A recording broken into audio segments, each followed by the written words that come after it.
Welcome. Another episode of SandCity Sports. Happy Wednesday. Hope everything is going well. Out there in television land, let's check around. IG is good. Yes, sir.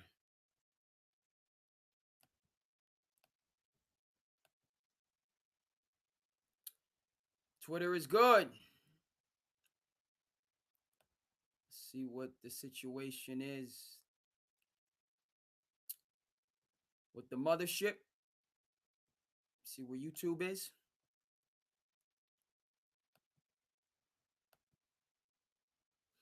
YouTube is set.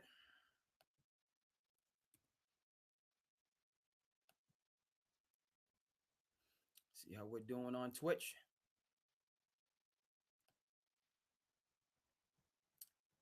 Twitch is all set.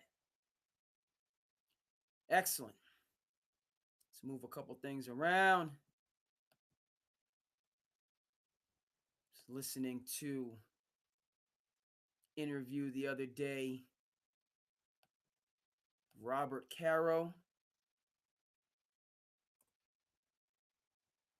famed author, Pulitzer Prize winning author of The Power Broker. So we'll keep that locked in for future reference.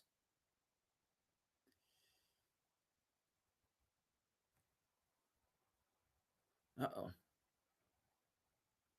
Extra. Read all about it.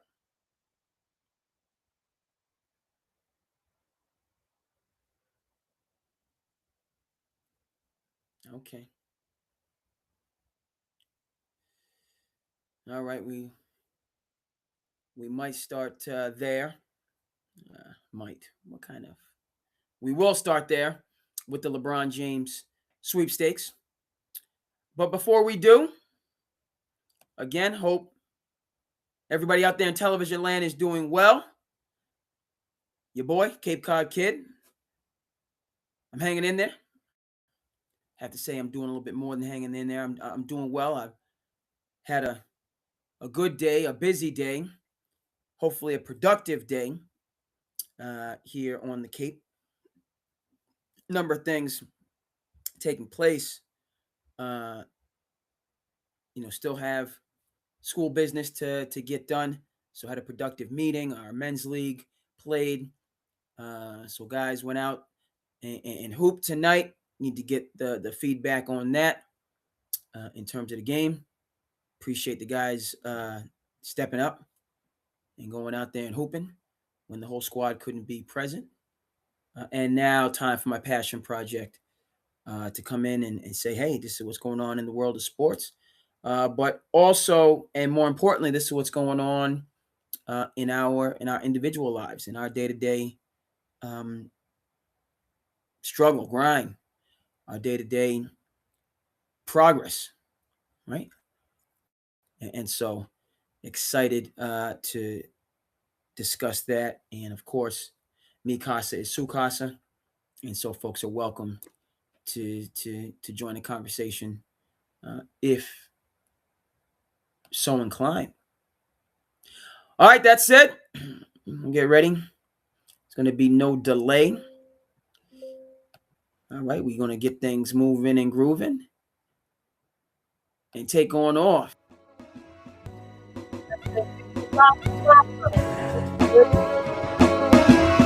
To the business.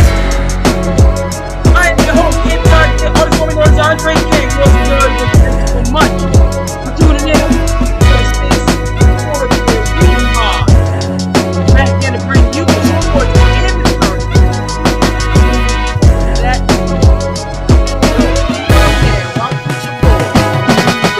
Hey, and you know what it is. Once is good, twice is nice. In terms of our intro, yes sir. World Cup. Let's go.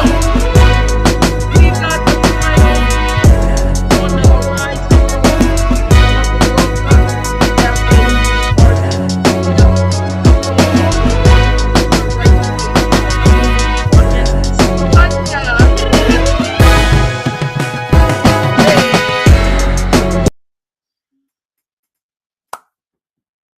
So yes, we will discuss.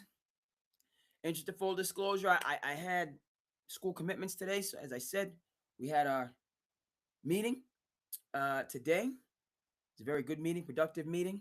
And so I couldn't be locked in for Argentina, England, as I otherwise would have been. Nonetheless, we're going to dive into that and the final coming up on Sunday. All-Star game. Ooh. The Derby was one for the books. Schwarber, Walker, going down to the last AB, the last at-bat. All-Star game yesterday went well.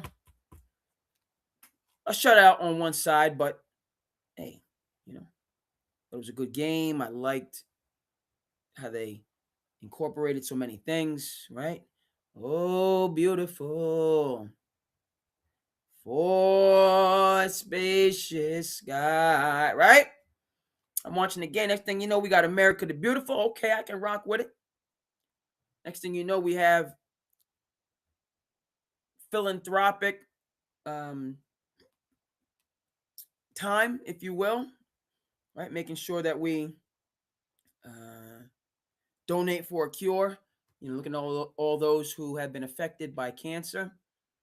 And then just a good ball game. Good spirited ball game.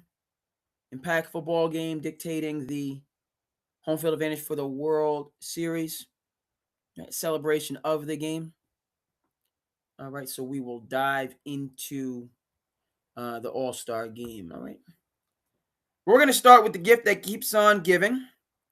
Right now that we have exchanged pleasantries. All right. I'm happy to be here. You out there in television land are welcome to be here. And we're going to get this thing moving and grooving. Beginning with the LeBron James sweepstakes. Can we still say going into year, he comes in 04, we're going into 2027. So can we say going into year 23 that the team that secures LeBron James services is most definitely, definitively, undeniably championship contender? Dare I say favorite? Are we still speaking of basketball's chosen one in those glowing terms? Or has that ship sailed? And whether or not it's helpful, right, during a slower sports news cycle, the summer, right? The precious month of July. What's going on here? Why my bandwidth? Mess with my bandwidth now. I got to X out a couple things. Don't mess around with me now. Okay, got a number of, okay. I see I got a couple things, couple holdovers from the day that is still open. So close those up. Make sure that we have enough bandwidth so that the program runs smoothly. So where are we at? Vis-a-vis the LeBron James free agency drama, okay, and its impact on the 26-27 NBA season. Let's get our art lined up.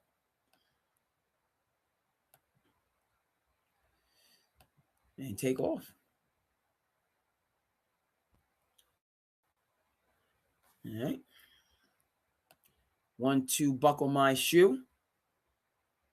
Let's get it going. Yeah.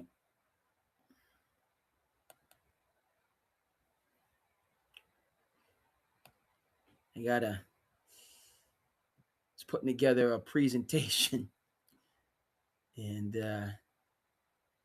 one point I had to go back and I had so many pictures for the slideshow. I had to go back and X out some of them so I could upload the new ones. Took care of that. So now with the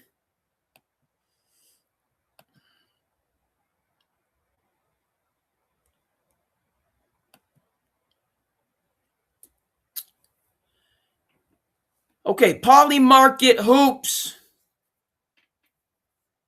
Warriors are starting to get the impression. One Mr. LeBron James going to sign with a team in the East. They feel LeBron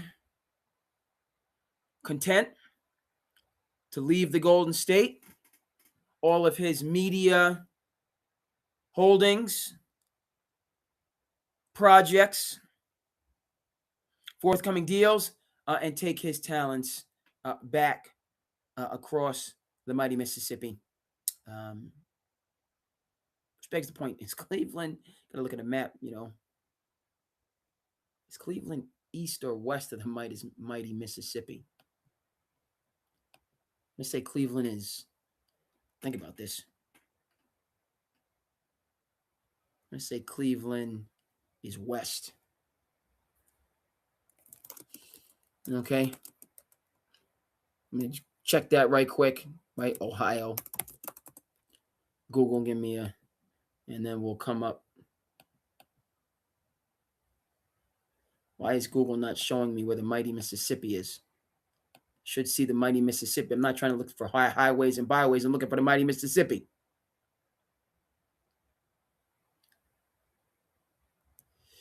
Okay, let me scroll down here. I'm going to say Cleveland, definitely east. East of the mighty Mississippi. All right. Beyond the geography lesson, folks, that you might or might not have wanted to participate in, I don't, and I'm thinking back to the decision where, I didn't see LeBron returning to Cleveland. I had him wanting to stay in South Beach. So I got that all the way wrong. Right? Now, in this instance, you have Cleveland, you have the Heatles. For me, I'm Cleveland. And I'm thinking back about, how I missed on, the previous switcheroo, where LeBron left Cleveland and then took his talents right back to Cleveland after the NBA gifted them with the number 1 overall pick. But that's neither here nor there, right? And it comes down to aspects that don't relate to winning. Okay, if LeBron James was interested in winning, okay, he could just stay right home. He could stay home. Okay? This is a conversation that takes place at the youth level, right? To give a parallel, as our young athletes, our student athletes that are talented, that are skilled, weigh their options in terms of staying at their local high school versus going to a prep school. And you can slice this apple any way you choose. It's a family decision. It's a personal decision. For me, and not just because, I'm a public school teacher, not because I referee public schools, also the prep schools. Shout out to the ISL and the NEPSEC.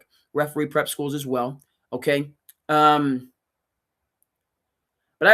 my view is, why don't you sleep in your own bed and try to compete for a championship at your local high school?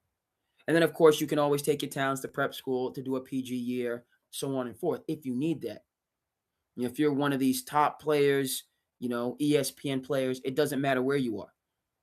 okay, because you've established your ranking. The cameras are going to follow you, whether at your local high school, whether you're at a prep school, whatever the case may be, right? But to win a championship, right, for your alma mater, right, it's a big deal. Okay, now again, we'll come back to LeBron.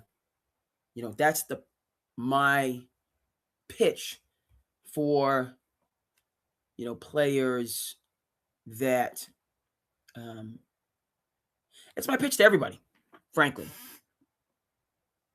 You know, you can have success at your local high school. Now that's changed, I will say, and when we're talking about the top of the list players, would they get as much in terms of NIL staying at their local high school versus going to one of these privates? No. So that's a newer factor. Right. So maybe my argument for that strata, right? I'm thinking of the AJ DeBances of the world, the Cooper Flag, so on and forth. But you're gonna get some money, right? These NIL deals will be present uh, at your local high school. They're gonna follow you because they see the returns in the future, but not as much if you went on to a prep school. All right, so we'll dive into that writ large moving forward. But specific to LeBron James, all right, if it's about winning and you're going to take less money, you can stay right home with the Los Angeles Lakers, play with Luka Doncic, okay, a top 5 player in basketball, change nothing. Right, you have the relationship with JJ Redick, the coaching staff, right. Even though the organization has changed hands, and we don't know how that's going to play itself out. We've been informed by the NBA we're supposed to have smooth transitions between billionaires. The billionaires are supposed to be able to play together in the same sandbox, right? That's what we were told to begin this trend relative to owners selling the teams, to capitalize, right, on the ever-growing market, that being Mark Cuban, right? And he was supposed to still have some say-so in the organization after selling. New people coming in weren't necessarily basketball folks, background in gambling, so they know a lot about sports, but not necessarily basketball in and of itself. So Mark Cuban can continue to run the basketball. They can continue to collect checks, see the valuation of the franchise continue to skyrocket, and then work on whatever initiatives that they had vis-a-vis gambling, right? That was how it's supposed to work. And today we have Mark Cuban suing those that he sold the team to because of how that deal collapsed seemingly all the way to the bottom of the Marianas Trench. All right, we know the situation is here in Boston. Celtics, as far as I'm concerned, in full-blown rebuild mode. I'm not on the PG new era bandwagon. I'm not having it. Okay, haven't gotten right. What I say, it's my party. I'll cry if I want to. I'm still angry about the Jrue Holiday trade. Still felt that was the first domino in terms of Celtics, in terms of where they are right now, which, as far as I'm concerned, is rebuilding. I think they're a rebuilding team. Shot themselves in both feet. They're Jayson Tatum. I do like Derek White. I like Derek White as the third amigo, not the second amigo. And remember, he was the fourth amigo when he was getting all those wide open 3-point shots in 2024, when they had the highest offensive efficiency in NBA history. If you look at the analytics, yada, yada, yada. Right, well, that's because you had a DJ, you had, a Dennis Johnson, and you had a Danny Ainge, meaning him, Derek White being the Danny Ainge, the Dennis Johnson, of course, being Jrue Holiday, as well as your two superstars in JB and JT, not throwing Crispy P in there, throwing Al Horford, right? And you had the makings of what was going to be a dynastic run. That poof evaporated after 2 seasons. Crazy. Been seeing some reports, right, NBA folks, what is the second apron about? Right? Why do we have it? The system before, we had a luxury tax. Teams went into the luxury tax, won championships, players got their money, everybody's making money. What are we doing? Now the second apron, players are having to take less, i.e. Jalen Brunson, now Victor Wembanyama, on and on, to keep dynastic teams together because they got some wisdom. My view, I know, don't take any less organization. We need to get it out of the collective bargaining agreement. Right? And now that's beginning to gain some traction. I'm glad because it's stupid. Bottom line, end of story, stupid. What do people tune in to see?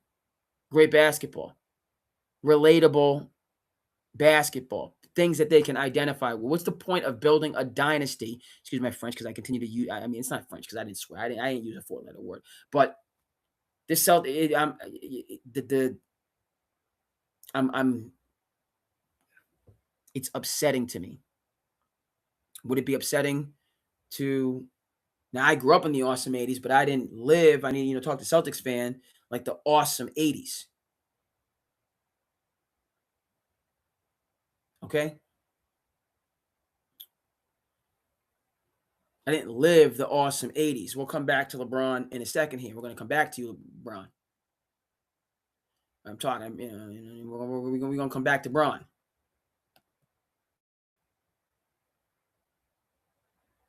Because I got to switch subjects for a second, because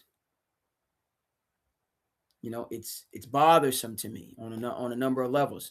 Said I got to switch subjects now. I got to go down the line, because I'm looking for I got to get some new art for this next point. In terms of how the Celtics, after 2 years, abandoned what could have been a 10-year project, and afforded multiple championships. After 2 years, it's over. Right? When you think about it, that's infuriating. We'll come back to LeBron James. He's up there on the screen for now. But I think, relative, it's Cleveland for LeBron. Knowing that I have missed these things in the past, being honest about that, but it's Cleveland. And the reason it's Cleveland relative to LeBron is because it's an ego thing. If LeBron James wants to compete for championships, he can stay right where he's at, sign a deal, play with Luka Doncic as Robin. No shame in being Robin in year 23, right? Was Oscar Robertson Batman when the Milwaukee Bucks won the championship in 1971? Was Oscar Robertson Batman? When you had a young Lou, I didn't say Kareem, I said Lou Alcindor, taking the NBA by storm. Rookie of the Year, MVP conversation, dominant like he's at Power Memorial. Was Oscar Robertson still Batman on those teams, or was he Robin to the ascending superstar and they won a championship? And this is the big O Oscar Robertson, 1960 Rome Olympics gold medal. Check out the Jerry West documentary. One of the all-time greatest basketball team ever assembled. Oscar Robertson, one of the all-time greatest basketball players, period. Inventor of the triple-double. Right? Don't talk to me about 8 teams, yada, yada, yada. That means more talent condensed on those 8 teams and knockdown, drag out, battle royales. Same thing in the awesome 80s. You had the Boston Celtics absolutely loaded, as we're discussing, built up by Red Auerbach. We're talking about Robert Parrish. We're talking about Kevin McHale. We're talking about Larry Legend Bird. We're talking about Dennis Johnson. We're talking about Danny Ainge. We're talking about adding Bill Walton. We're talking about adding the late, great Len Bias. Okay? Loaded, these teams. Lakers, same thing. Magic Johnson. Okay, Kareem Abdul-Jabbar, Jamal Wilkes, Michael Cooper. Go ahead and get the number 1 pick in 82. There go big game James Worthy. To add to it, Bob McAdoo in the mix. An older Bob McAdoo. Going to the mid-80s. Bring in Byron Scott. Bring in A.C. Green. Bring in Michael Thompson, excuse me. What? Strength versus strength. What are we talking about here? The Detroit Pistons? Are you kidding me? offensive on a root human level. How I feel. How would you feel in Detroit if they broke up Isaiah Thomas and Joe Dumars? How would you feel? Now, let's be clear. Drew Holiday, I'm not making a one-to-one comparison between Zeke and Joe Dumars and with Holiday and White, because you got an older Drew Holiday. But you put both of these guys in their prime, yes, obviously it's still going to be Zeke and Joe Dumars. But that's the type of backcourt the Celtics had. And you just got rid of one. Like you can just get rid of Joe Dumars or get rid of Isaiah Thomas and just leave the other one there, and it's going to be the same thing. Okay? Be out of your mind. My grandfather used to say, Herbie Derby, out of your cotton picking mind.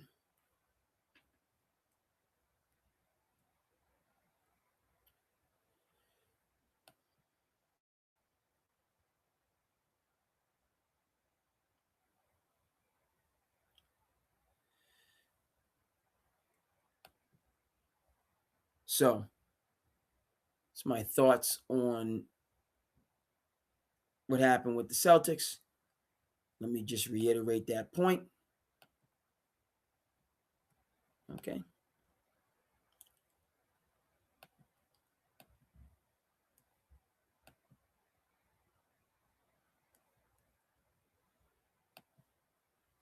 All right, look familiar? Recognize this guy?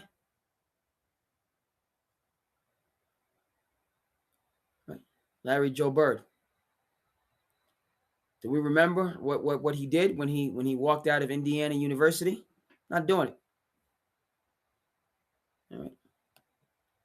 I'm not doing it. I'm out of here. Indiana boyhood legend. Okay. Goes to play for the legendary coach in Bobby Knight. Certainly knows how to get the best out of his players. But we had a situation. Go ahead and check out The Greatest That Never Was.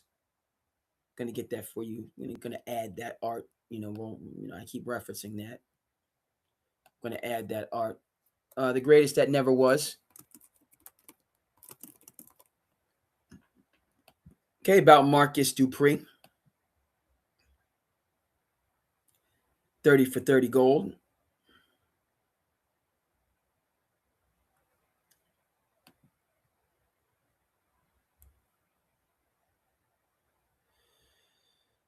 All right. We'll get that up. But it's the same situation. Same situation with Larry Bird. He could have been Marcus Dupree. Right?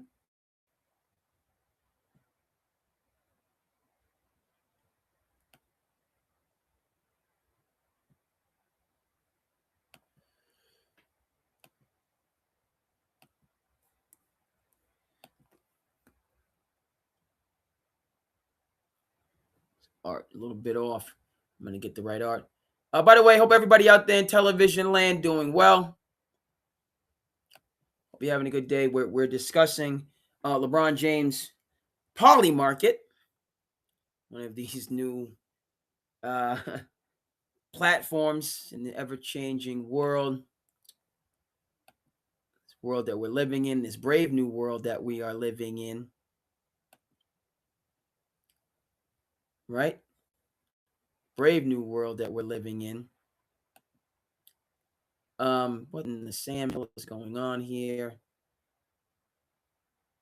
No, I don't want this guy can come back. I have a screen and the screen like detached itself. I don't like it from the other windows. No, I don't need it to be an individual window. Okay, but to center the conversation, let me just X this out. No, need better art. All right, got the art that I needed. Okay, we'll come back to LeBron James. I say Cleveland. In saying Cleveland, I want to make it clear. Yes, it's nostalgia relative to LeBron before we move right back to him, but it's also about say so.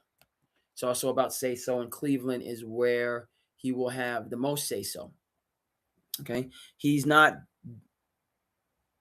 dictating things in Miami. It's about Giannis, okay, and it's about Bam Bam. I want to call him Bam, right? Let me get my seat set up, but I got to call him Bam Bam, right? Because he's been out there and throwing hands right? You don't, man. It's upsetting to me then. It's upsetting to me now. Him and Tyler Hero got sideways, right? Miami Heat, strong culture. Folks feeling disrespected. You just check. Everything is good. Everybody's good.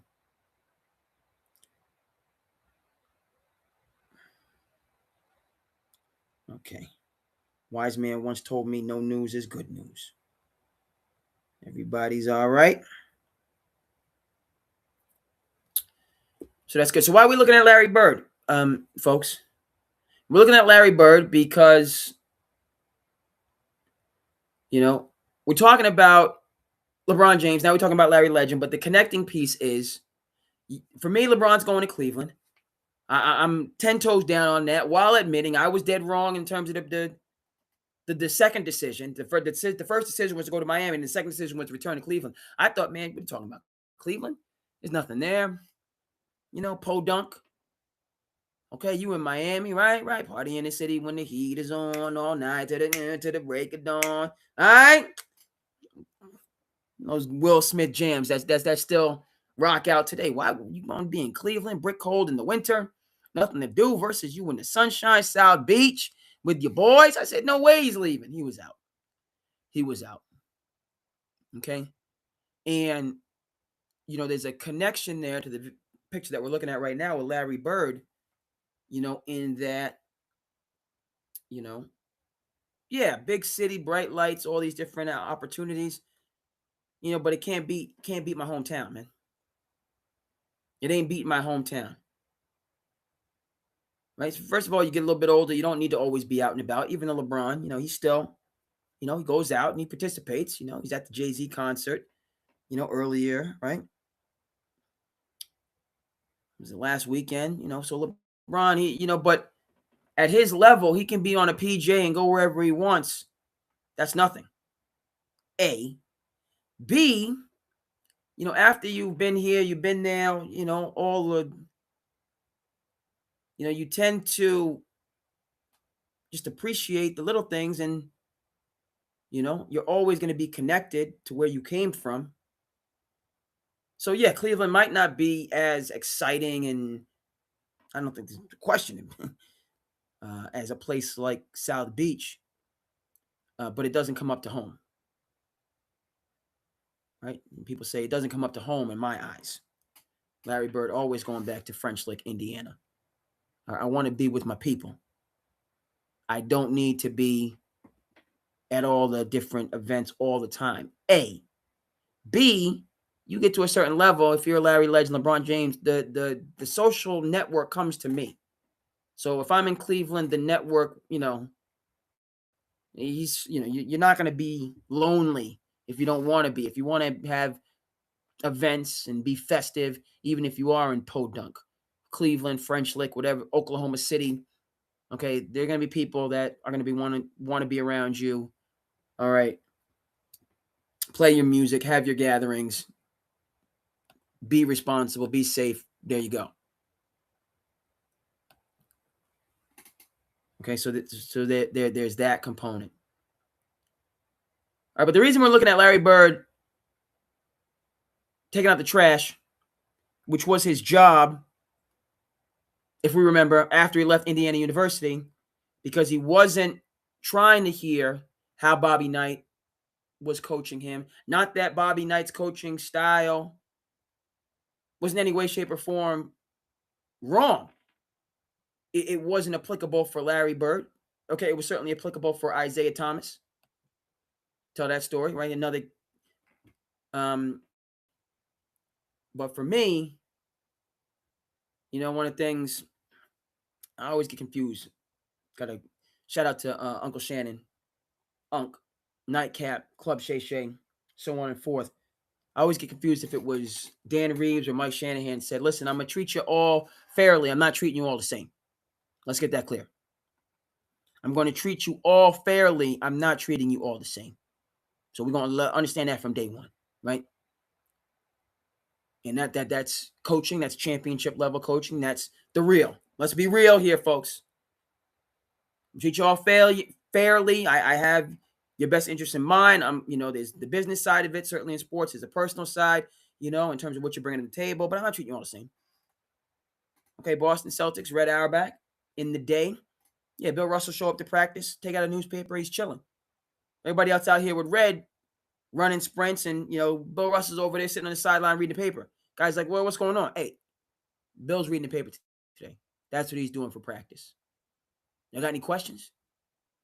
All right, let's get back to work. We're over here practicing. That man over there who would soon, who would retire with 11 championships in 13 years, he's reading newspaper. And that's just the way it's going to be. Okay? And the leaders of the team, specifically Bob Cousy, they were like, all right, that's what it is. But, the guys, John Havlicek, a young John Havlicek, a Tommy Heinsohn, support player, they put your lip back in your mouth.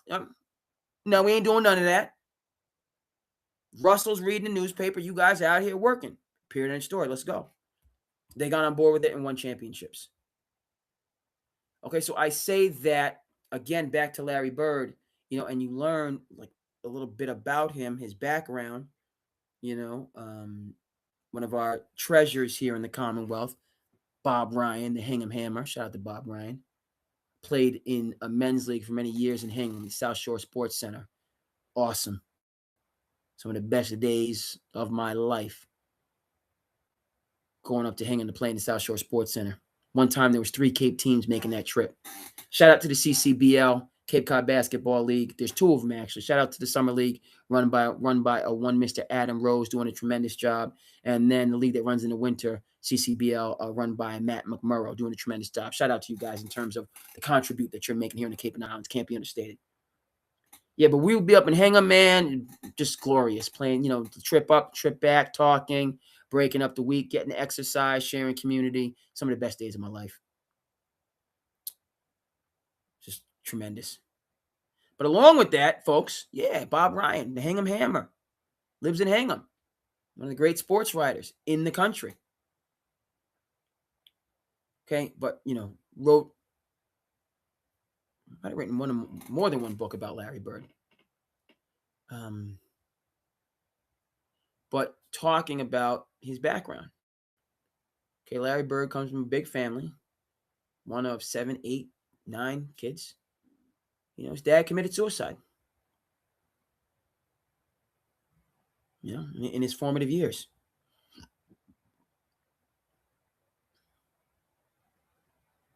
Okay, he talks about it, and obviously traumatic experience, of the highest order. And the hardships that he had to endure. Talks about, growing up, rural Indiana. He says, we all had the same things. Nothing.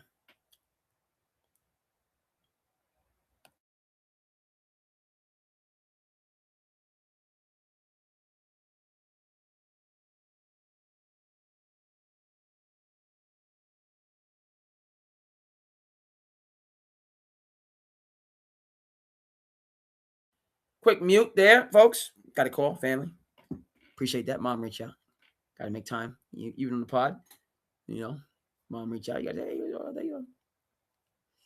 I got to reach out to mom tomorrow. I have, today was just a good day, right? You ever had to have these days? Today was, I was up last night, got a couple hours sleep, got back up today, just had to do just administrative stuff.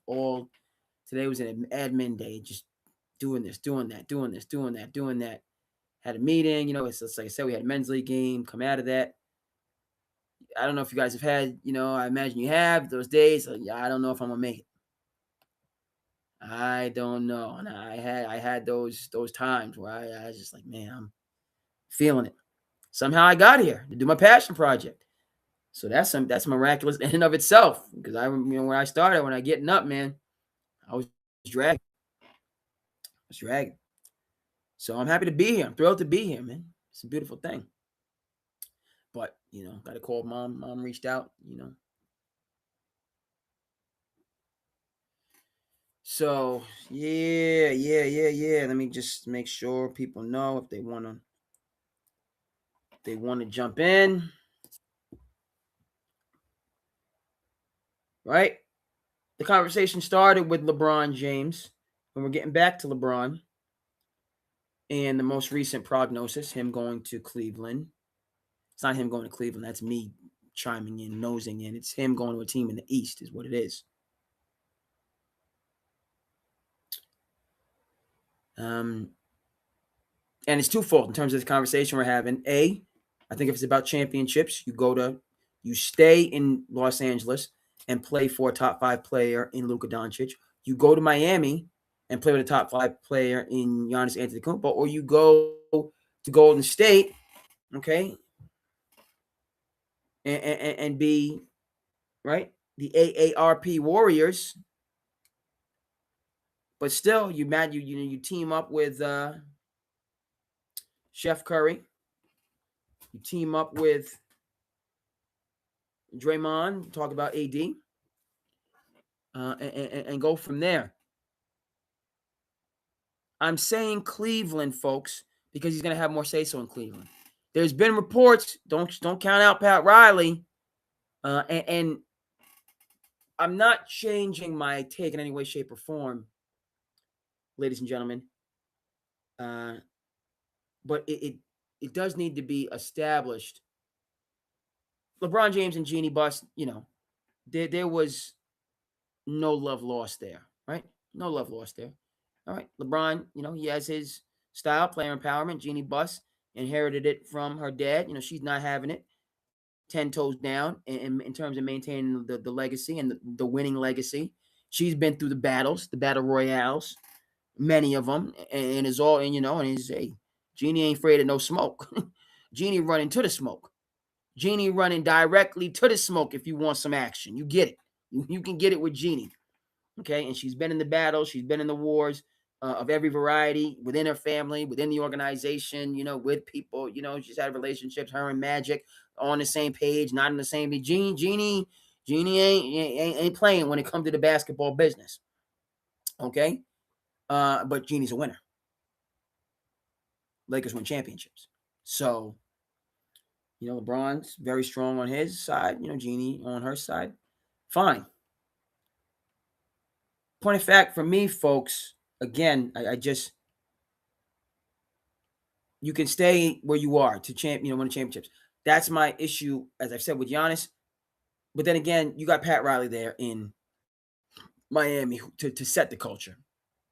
And Pat Riley, no problem dealing with megastars, oversized personalities, right? That's it, So we got Giannis, we got LeBron, we got Bam.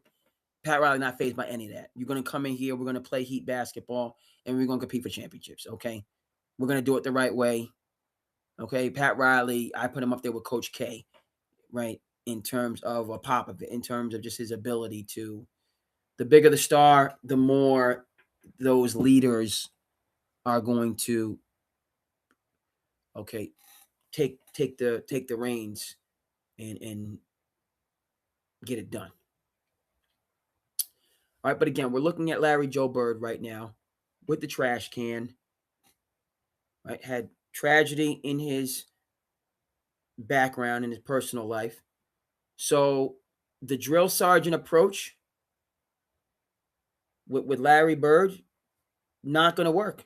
Bob Knight only knows one way, okay, and it's the right way, but it was the wrong way for Larry Bird, okay, and there is a connection. Greatest that never was, Marcus Dupree. Barry Switzer admits it, in retrospect. I should have dealt with him differently. Bobby Knight, no longer with us. I think in retrospect, he could acknowledge he could have coached Larry Bird differently. All right. Bob Knight had his championship in 76. Larry Bird coming in after those years. But Bob, they were not in no championship in 79. Indiana wasn't, but Indiana State was.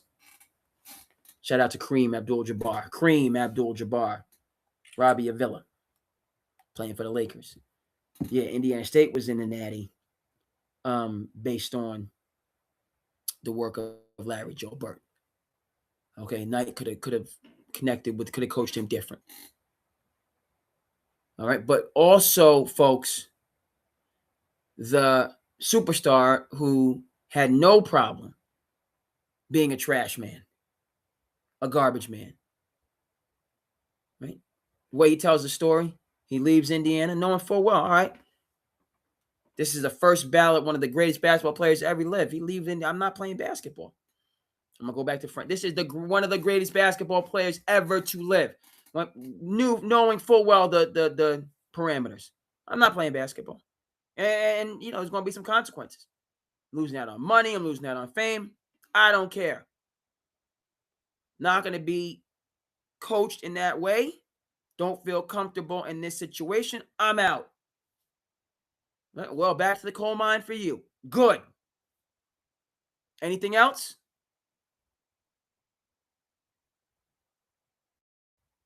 First ballot Hall of Famer, top 50, top 75. All right. Working as a trash man. And he said you were happy to have a job. No, I'm not a trash man. I'm not a garbage man.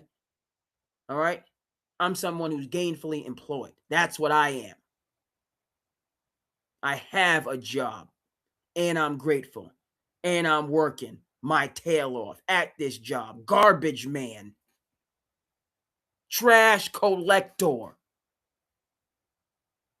Working just as hard as this at this as he did winning 3 consecutive MVPs, 84, 85, and 86. Come on now. Ain't no difference between the two.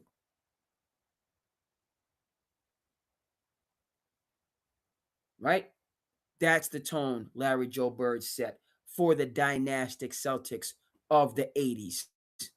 All right. And if this is what an all-time great is doing, we're going to get in line. And that was their MO anyway, how they got down, as we've said. There, meaning, I think Dennis Johnson certainly had that dog in him. Kevin McHale was a little bit more laid back. That's been stated. He didn't have Kevin McHale, he want to go out, play, then kick back, you know what I mean? So he didn't have that motor, the same motor as Larry. He was a great player, but he didn't have the same motor as Larry. Listen to Charles Barkley talk about Kevin McHale, 80s Kevin McHale, and what a monster he was. What a problem. Okay, some of our players we don't remember, right? Celtics, I mean, McHale, I think Big Game James, sometimes people forget how serious James Worthy was. We need to put a little bit more respect on Big Game James. Just because he was one of the Avengers doesn't mean he by himself wasn't a force of nature. Okay. Believe James won the Finals MVP in '88. Magic took 87. James took 88. As Kareem took a step back, and it was Magic and James time.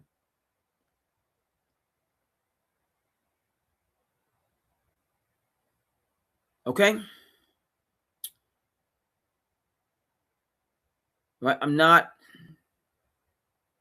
over it. Relative to the Celtics, started. It just, and I hope the second apron. Let me check. Got to see how things were. Check on see how the team did in the men's league.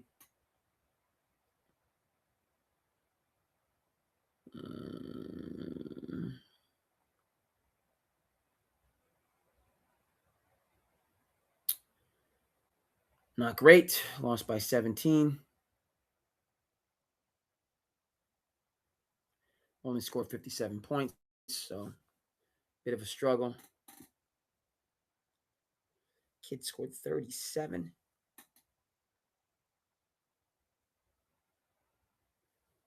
On heat check.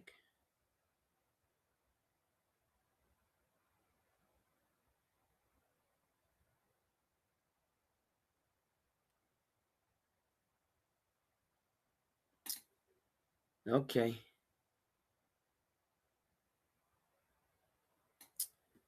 So I'm getting the reports. It's a struggle. He only scored 57 points. Let me just see. I'm checking my.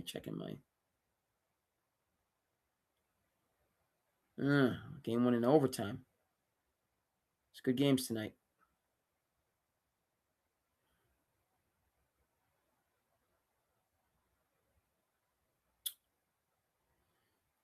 All right. One game, 50, but it's a low scoring game. And the Villains win 70 to 57. So what was it? 57 to 74. That's not too bad. I mean, I'm equivocating here. We've been struggling scoring. I got to reach out. Having some trouble scoring. Lost some of our guys, and these are all excuses. Glad the game was played. We might have only had 5 guys, maybe 6 guys. So I'll get the full update tomorrow. Again, and you can't see what I'm seeing, which I don't like. So we're gonna get this for you on the screen for you to see what it is that I'm seeing. It's not gonna. I don't know if I got the. Hold on. I got the right picture. So I'll put it up on the screen from the men's league. But yeah, we're gonna come back to LeBron. But my point again.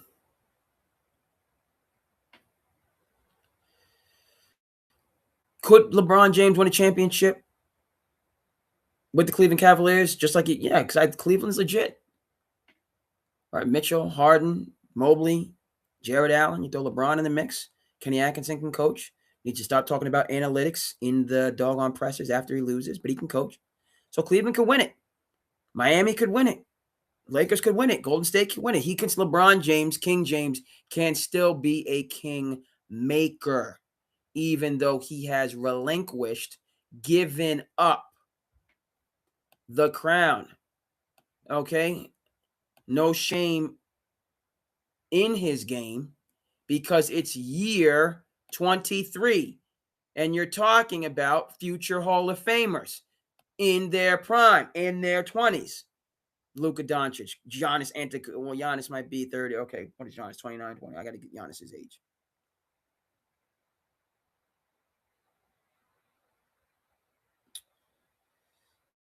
All right?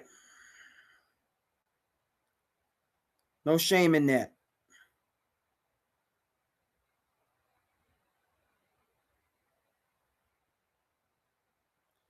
One of our players, one of our guys is he down in Nashville. They start up tomorrow for the second session. I gotta give, you know what I mean? He's on the road. Young guys are on the road. Yeah, we will discuss this, folks. Heck is going on in Ontario, Canada? What in the...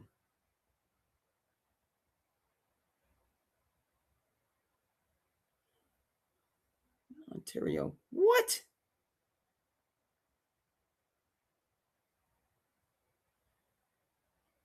Wildfires in Ontario. Goodness gracious.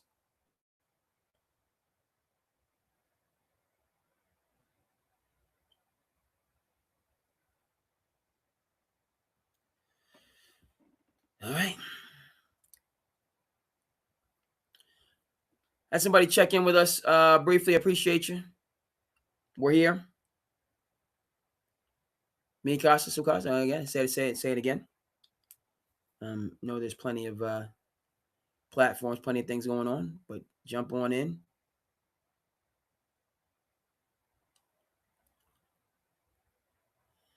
New York Knicks win best team at the ESPYs. Love to see it.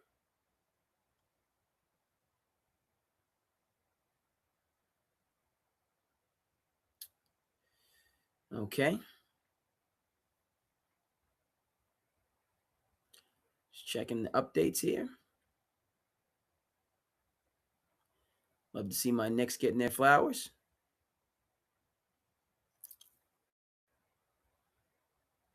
Open Championship starting tomorrow as well.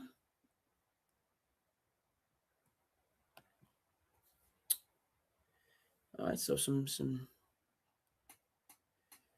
big things, going on. All right.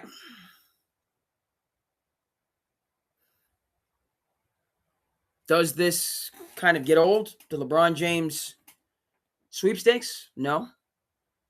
You know, never mind the fact that it's a slower news time frame.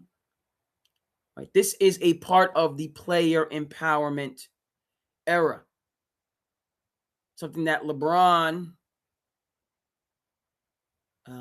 has mastered, pioneered, in other words. Right? I'm taking my talents. Right?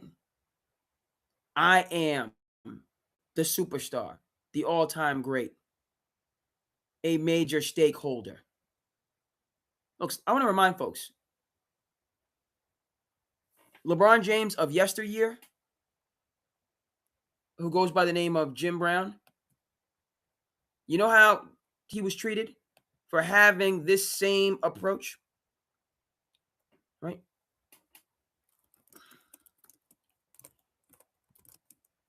As a threat, as somebody they needed to make an example out of. Arguably the greatest football player of all time. Right? That stood 10 toes down like LeBron is right now in terms of player empowerment, my worth, my value, my say so. Yeah, a deal's going to get done when I say it gets done. And you can like it or love it, but that's the way it's going to be.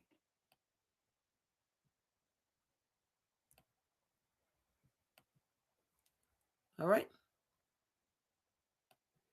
Remind folks, generations ago, when a player of LeBron James' ilk, to quote Michael Wilbon, shout out to Mike Wilbon, Chicago, right?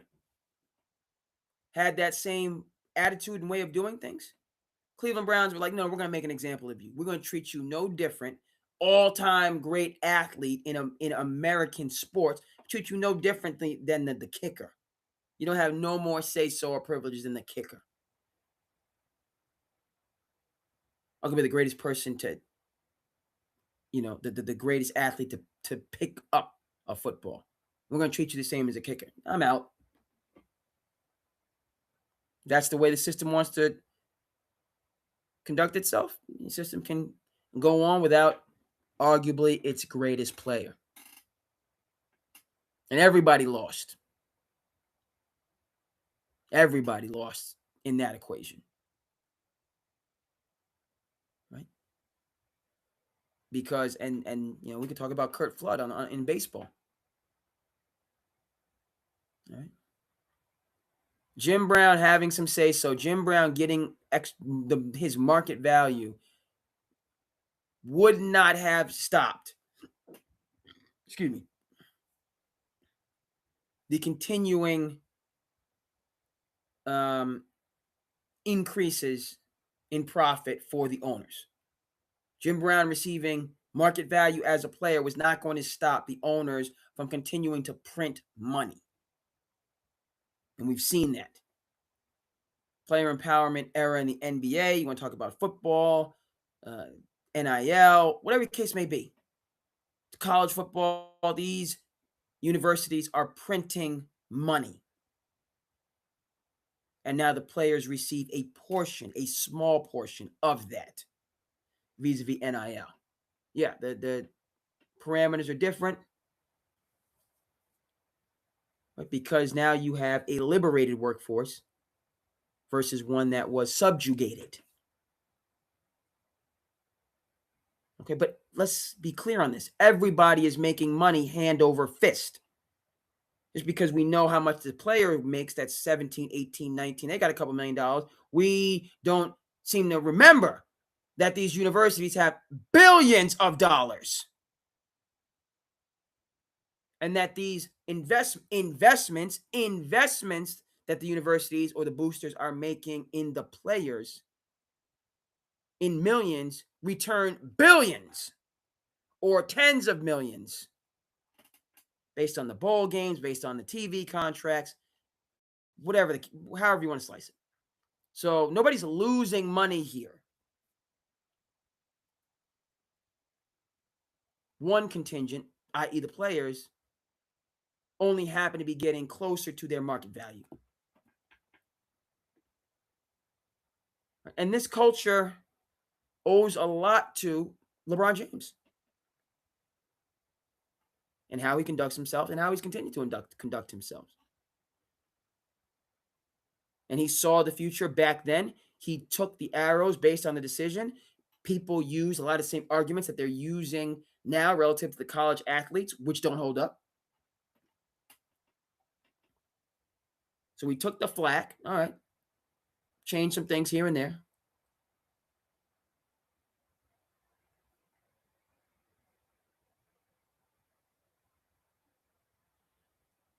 All right. And it's paid off in spades, revenue wise. But then culturally, I think the culture has moved to where he's always been. And that it's not a problem for the LeBron James. Like, it was never a problem for the Jim Browns to utilize the leverage and the influence at their disposal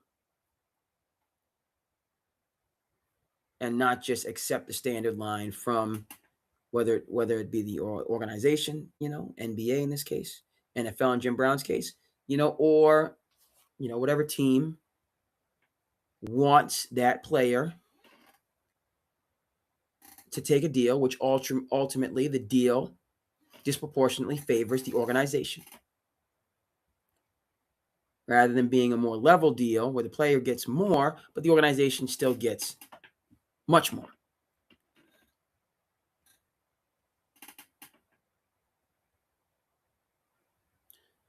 So the saga continues. Wu-Tang. We don't know. Frankly, I think this is all smoke and mirrors.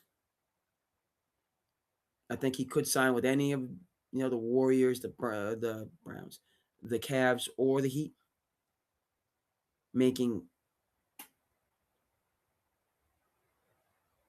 two of those three, the Heat and the Cavs, I think can compete for a championship. Say what you want to say. All right, Cleveland is close. Miami, Bam, Giannis. People want to talk about their roster with the money that they have. It's already talked about getting LeBron, getting Clay. All right, if you get the stars right, the pieces will fall into place.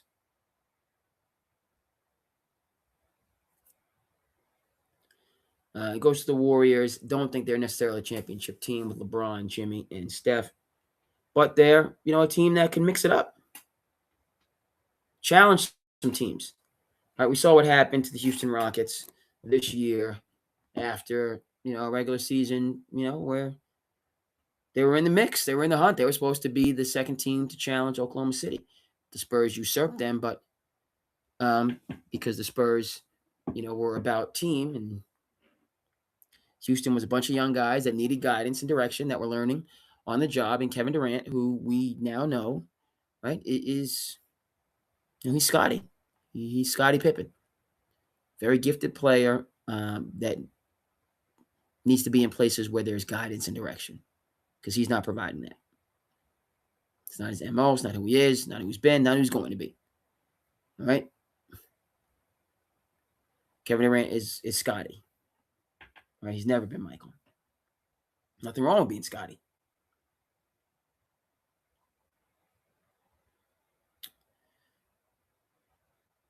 All right. Stars are out in full effect for the ESPYs. Love to see it. Yeah.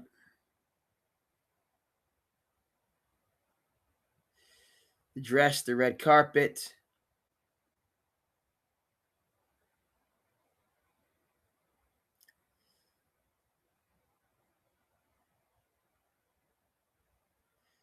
Yeah.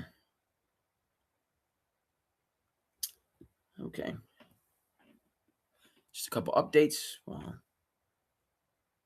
SandCity is rocking and rolling.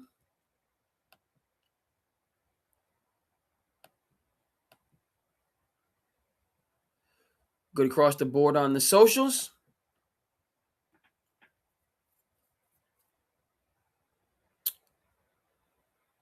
Okay, and we will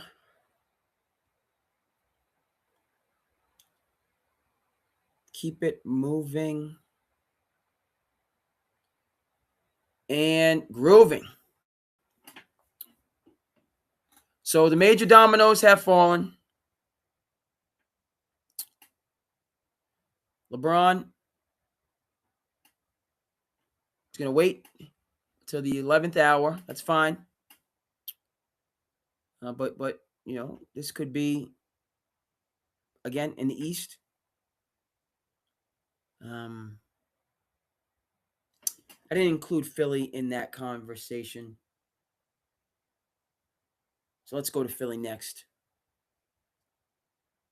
We can discuss the LeBron component of it, and then we can just discuss right, just in general.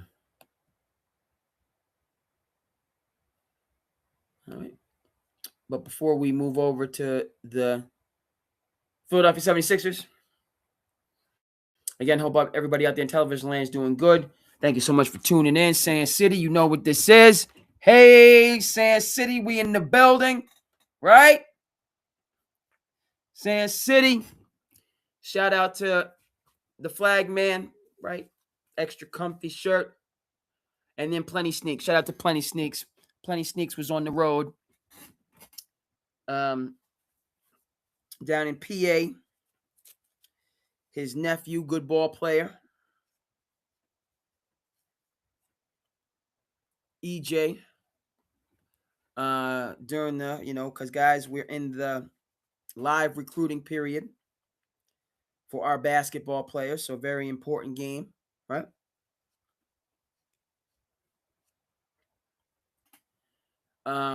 Very important time.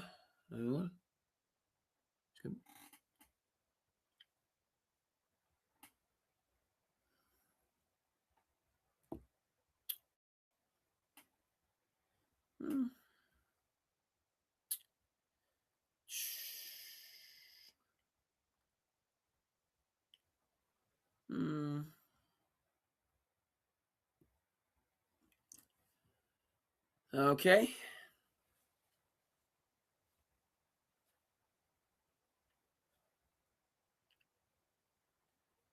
So we'll see.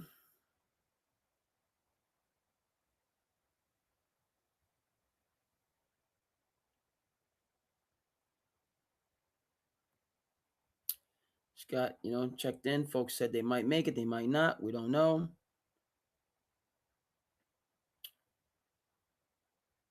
They could not.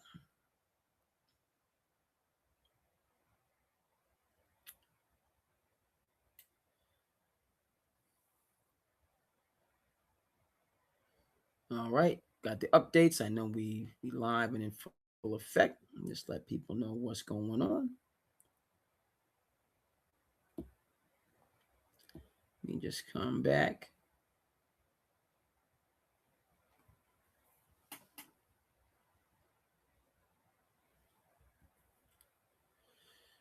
All righty. I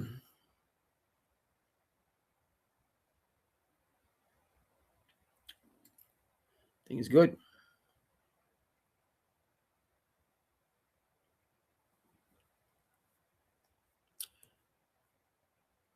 All right.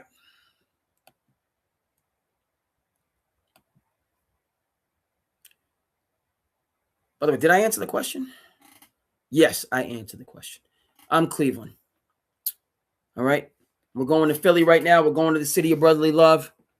I think it's Cleveland. I think it's returning to the roots. And I just feel he has more say so. He can be, the older brother. He can have, and that's important to LeBron.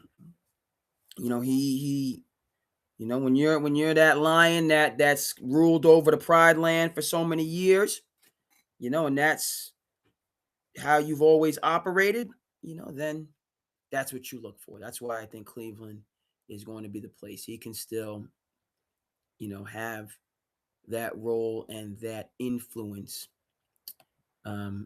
Whereas, he goes anywhere else, he's either going to be robbing or he's taking orders. You go to South Beach, it's Pat Riley's show. From someone else. Okay. So again, when folks want to talk about LeBron and the decision and, didn't like it, it's all right. You have a right to that view. I understand it. So on and forth. For me, LeBron James is cut from the same cloth as Jim Brown in a number of ways. They're similar, right? Jim Brown, social justice, his activism. Okay, but you will. Not you might, not you could, not you should. You will put respect on my name. You will treat me in a dignified fashion. That's going to happen. And all other business that takes place is predicated on that. Right? Jim Brown from Long Island, right? Attended Syracuse University. Experienced what some of us call, up south.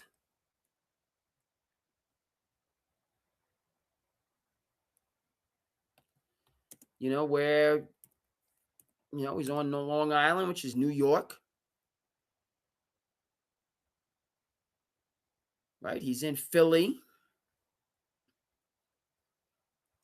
Right? Excuse me, Long Island and Syracuse, the Cuse.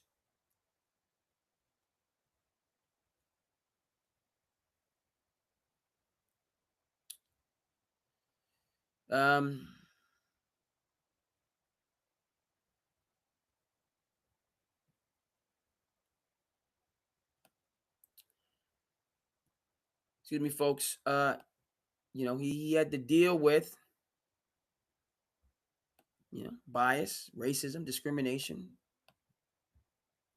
whatever you want to call it.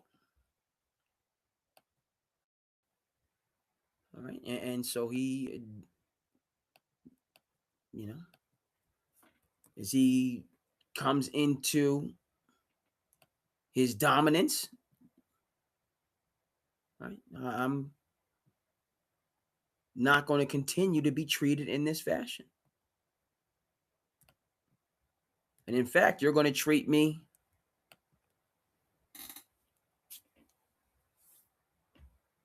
in a fashion consistent with how you treat those in the majority culture. And that's not negotiable.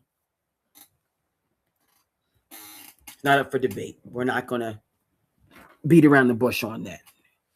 Okay? That's bottom line from the start. And unfortunately, we only had 9 years of Jim Brown's excellence and dominance. Unfortunately.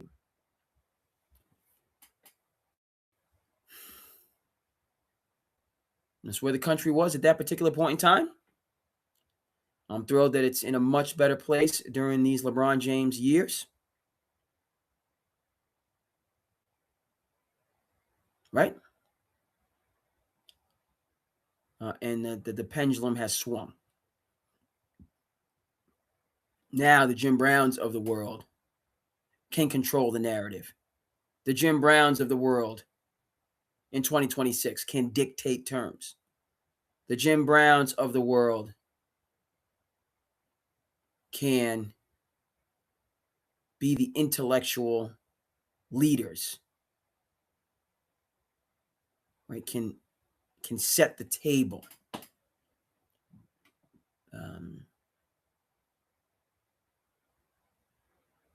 In a way that, look, back to LeBron, every decision hasn't worked. Westbrook, that certainly didn't work out, right? But LeBron and AD won a championship. Bubble championship.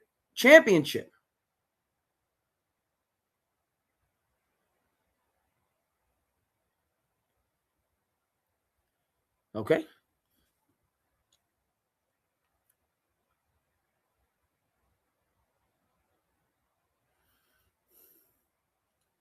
So, shout out to Jim Brown. Shout out to the player empowerment era that he started way back when. And on that point, the Cleveland Summit, right? I have that art. Let me go ahead and dig. I might have to dig now. I got no problem.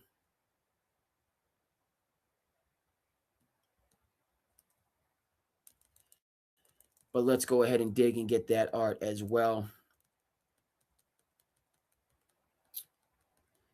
Talking about Jim Brown, talking about player empowerment, talking about more than an athlete tonight, folks.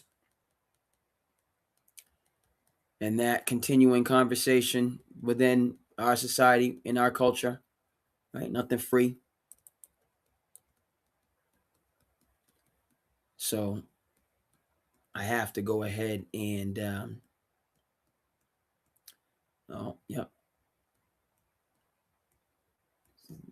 picture Herbie Derby, late great Herbie Derby.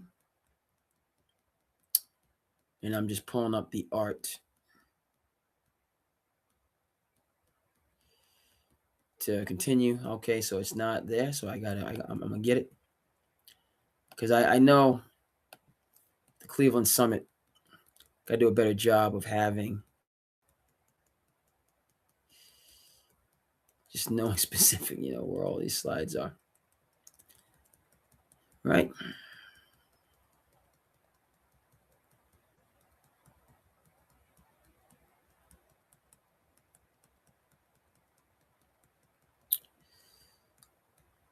I know it's there, just don't know exactly.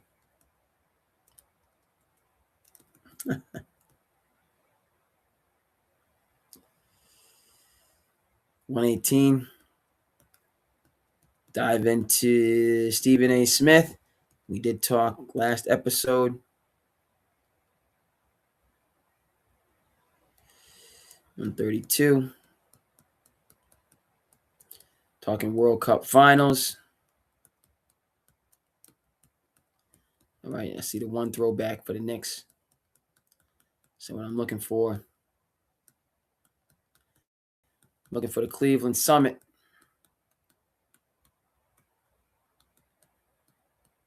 To hammer home this point. I might not have that slide. I don't get rid of any slides.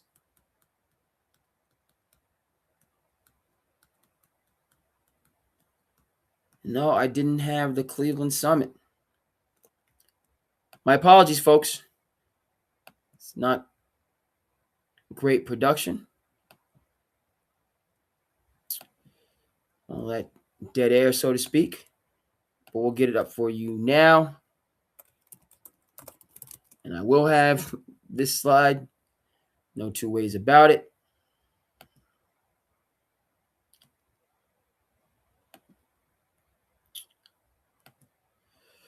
No two ways about it.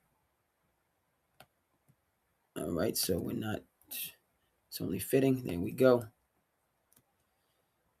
We're going to bring this slide up here. Bring this down here. Brought too many down for. Okay, and we're going to say, the Cleveland Summit. Bam. Wham. Bam. Thank you, ma'am. Again, hope all is well where you guys are out there in television land. SandCity Sports by for the fans. We in the building, making it do what it do. Yes, the Cleveland Summit, folks. I talked about Bill Russell, formerly Cassius Clay, Muhammad Ali, Jim Brown, right? Kareem Abdul-Jabbar, all-time greats, right? That four. You're talking about arguably 4 of the top 10 athletes. Not just basketball players, not just boxers, not just football players. Athletes, bar none, in American history.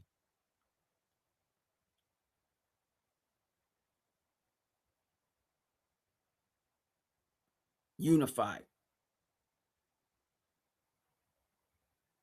Put this together themselves. I wouldn't be, if Jim Brown coordinated it. Is in Cleveland.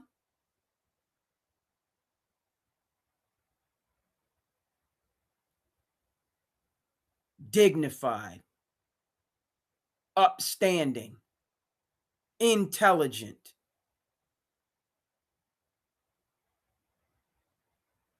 Right? One of the terms we use is black excellence, which is appropriate. But black excellence is a synonym for American excellence. They're synonymous. Okay? We can say Italian excellence. We can say American excellence. We can say Irish excellence. We can say American excellence. This is flat out excellence. By the American citizenry. Period. End of story. We can break the demographics down if we want. We don't need to. All right. Muhammad Ali, formerly Cassius Clay, became a conscientious objector. All right. That was his decision. He could have served. Right? His service was going to be different. He was not going to be on the front lines. He was not going to be deep in the jungle in Vietnam.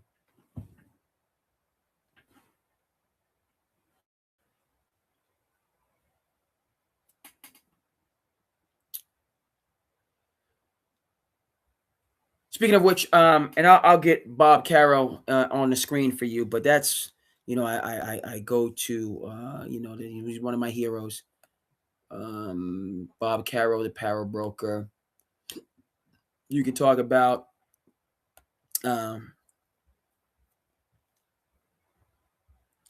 get confused.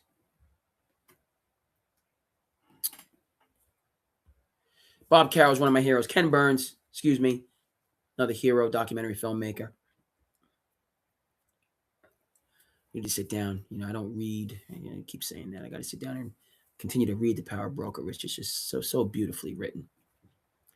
Right? And I got to get into my word. Got to read. Right? In general, got to get into my word, my scripture. Get good word in you. So reading, so much is in, doing a pod, if you will.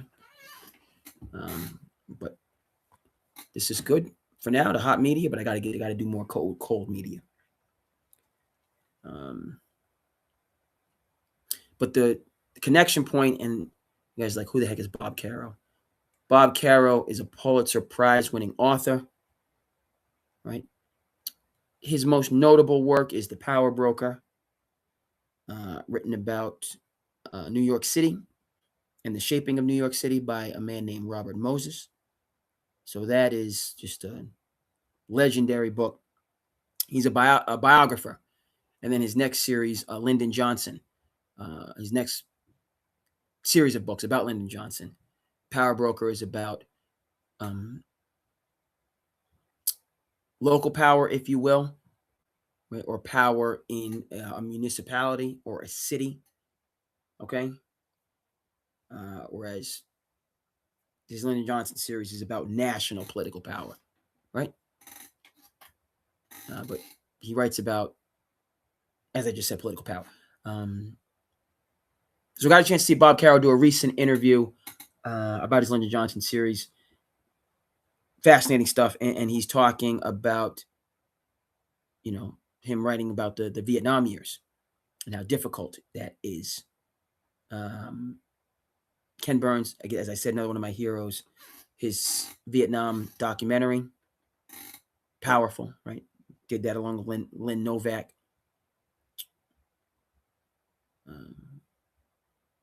Right? On a number, right? You're talking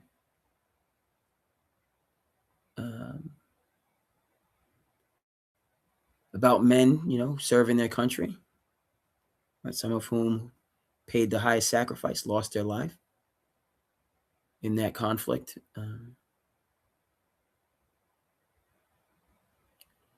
The societal disruption here in America because of that conflict, right? The 60s, the 50s, the 60s, the 70s, tumultuous times in American life. I feel that we are at another inflection point right now with foreign wars, with rising technologies. Makes me nervous. But then again, when I look back, right,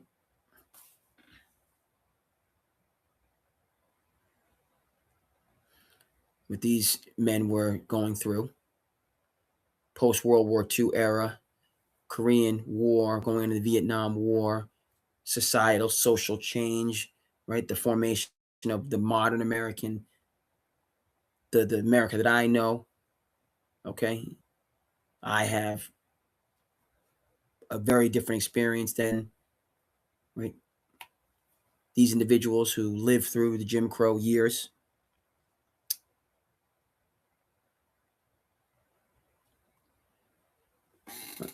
Certainly a lot to think about. I express all of that to note Muhammad Ali was not going to be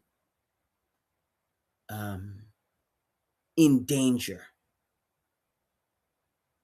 through the military service that he was enlisted for. Do some fights, more there to encourage soldiers, to boost morale, which is the foundation for everything. But then he would return and continue his very successful boxing career. Wouldn't do it. Took the social consequences, the political consequences, the economic consequences, the athletic consequences, losing 4 years in his prime. Yeah, 4 years in his prime.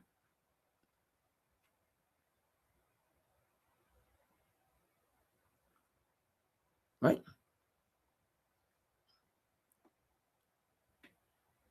And then move forward with the second phase of his career. Okay, so that same Jim Brown who was deemed too much of a problem by the Cleveland Browns, that they did not want to extend an olive branch to retain arguably the greatest football player who ever lived, so that he was only,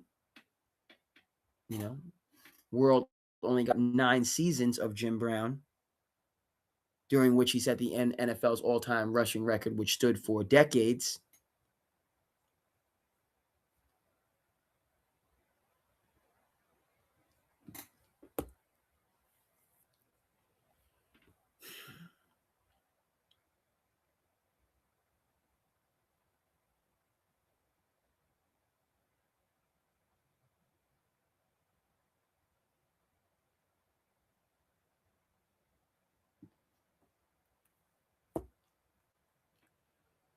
That same guy, right, Jim Brown, right? This is again, we talk about player empowerment today. A lot of talk about player empowerment today.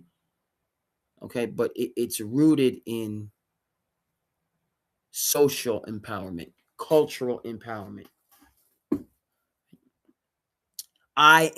We are a part of this.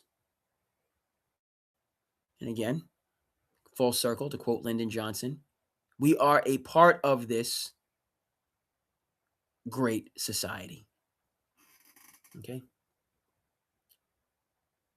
Yes, you gentlemen, thank you so much. Most certainly were and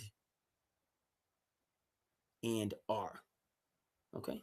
So the conversation started about LeBron James. Paulie Mart has him going to a team in the East. Team in the East. Right. I say Cleveland. Folks out there in television land, a little bit later on the East Coast. I get it. Summertime for your boy.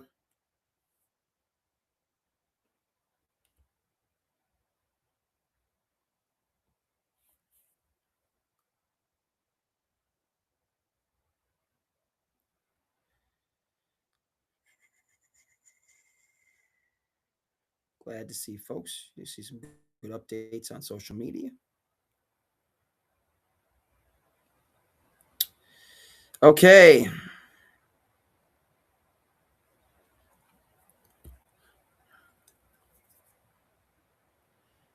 All right.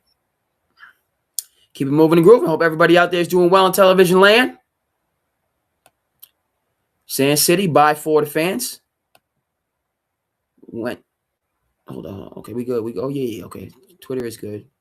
IG is good. YouTube, Twitch is good. Folks, I checked. I was trying to see if I can get back the Facebook. My Facebook, my SandCity Facebook account is locked down. I gotta call the people at Meta and be like, "What's good?" Folks at Meta were like, "You want punishment?" I was like, all right, I want punishment. Saw a graphic looking at the most profitable companies.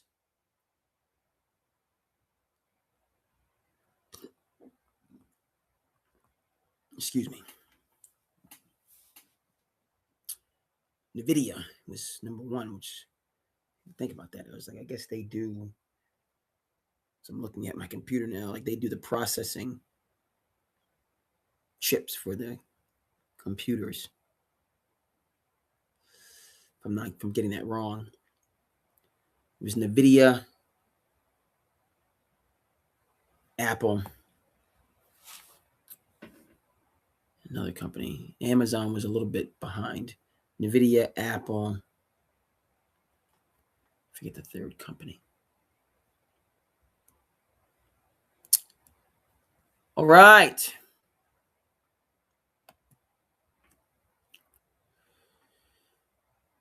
So we're going to stay in the world of hoops. Right? That conversation started with LeBron James. I know we went, to Larry Bird and Jim Brown and back to the Cleveland Summit, but let's stay in the world of hoops and take a look at what's going on in City Brother Love.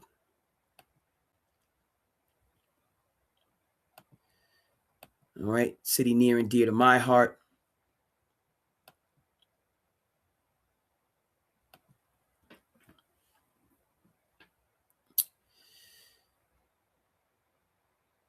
Spent many a moon in Philadelphia, where my grandmother lived, where my aunt still lives. Actually, I think my aunt moved out of Philly recently, living in the surrounding areas.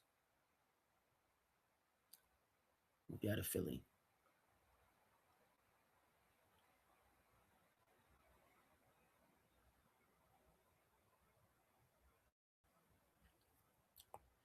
Okay.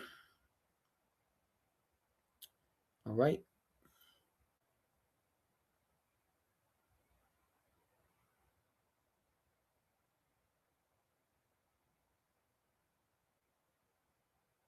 See, Mike Heron out here is doing a promo for Two Guys Junk Removal.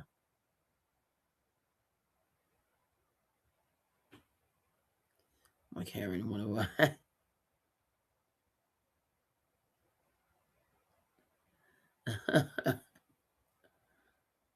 Mike Herron, brother of Chris Herron of Unguarded fame.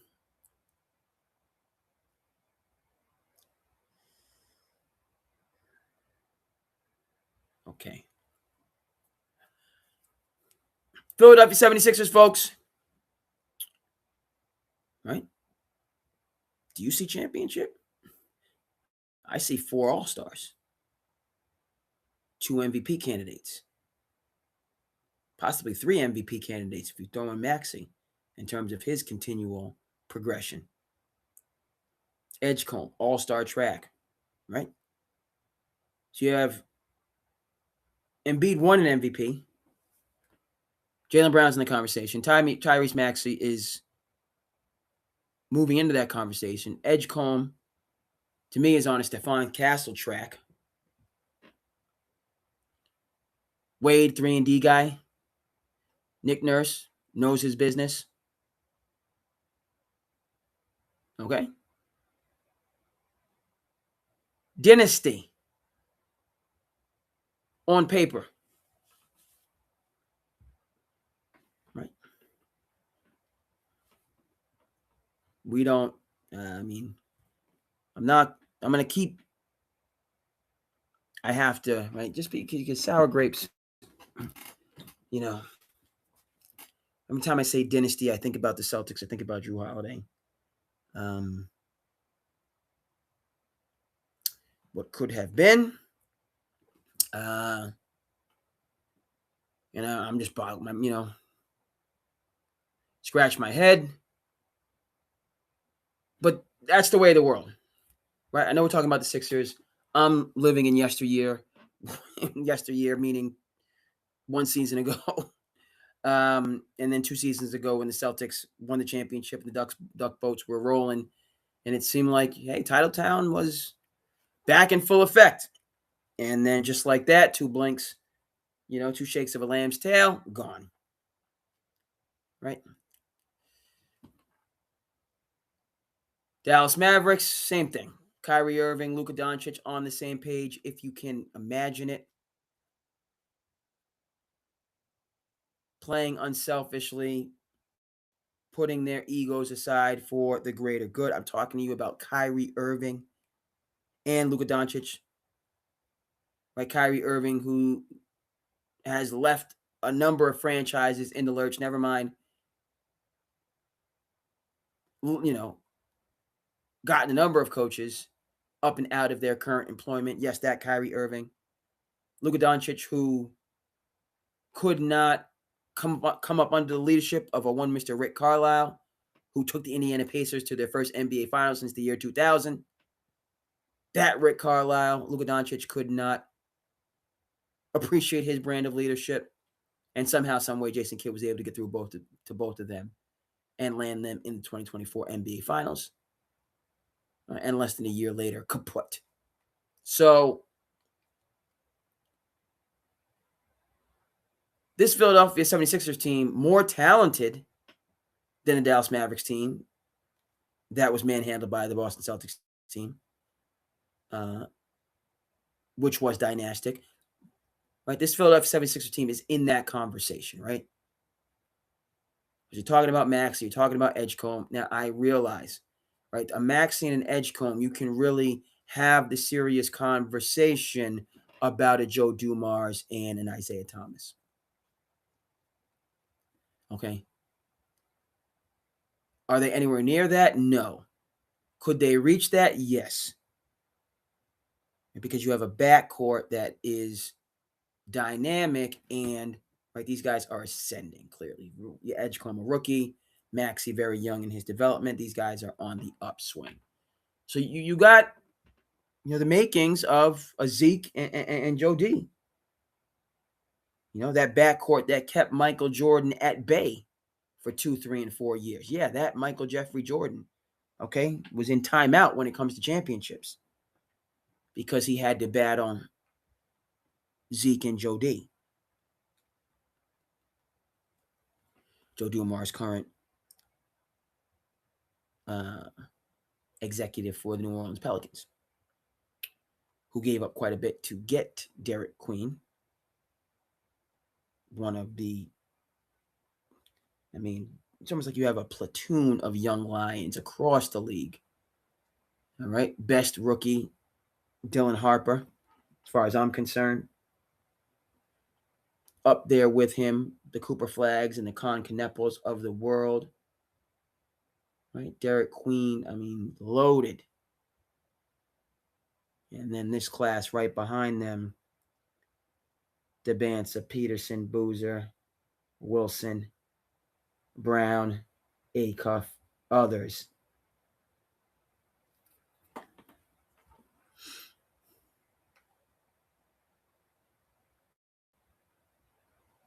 So, as potent as this team is going to be in NBA 2K, as hard as this graphic is to look at, as a diehard Tom Thibodeau fan who was happy for the Celtics to win the 24 championship and also happy for the New York Knicks to win the 2026 NBA championship, even though it wasn't under the capable leadership of Tom Thibodeau. Right?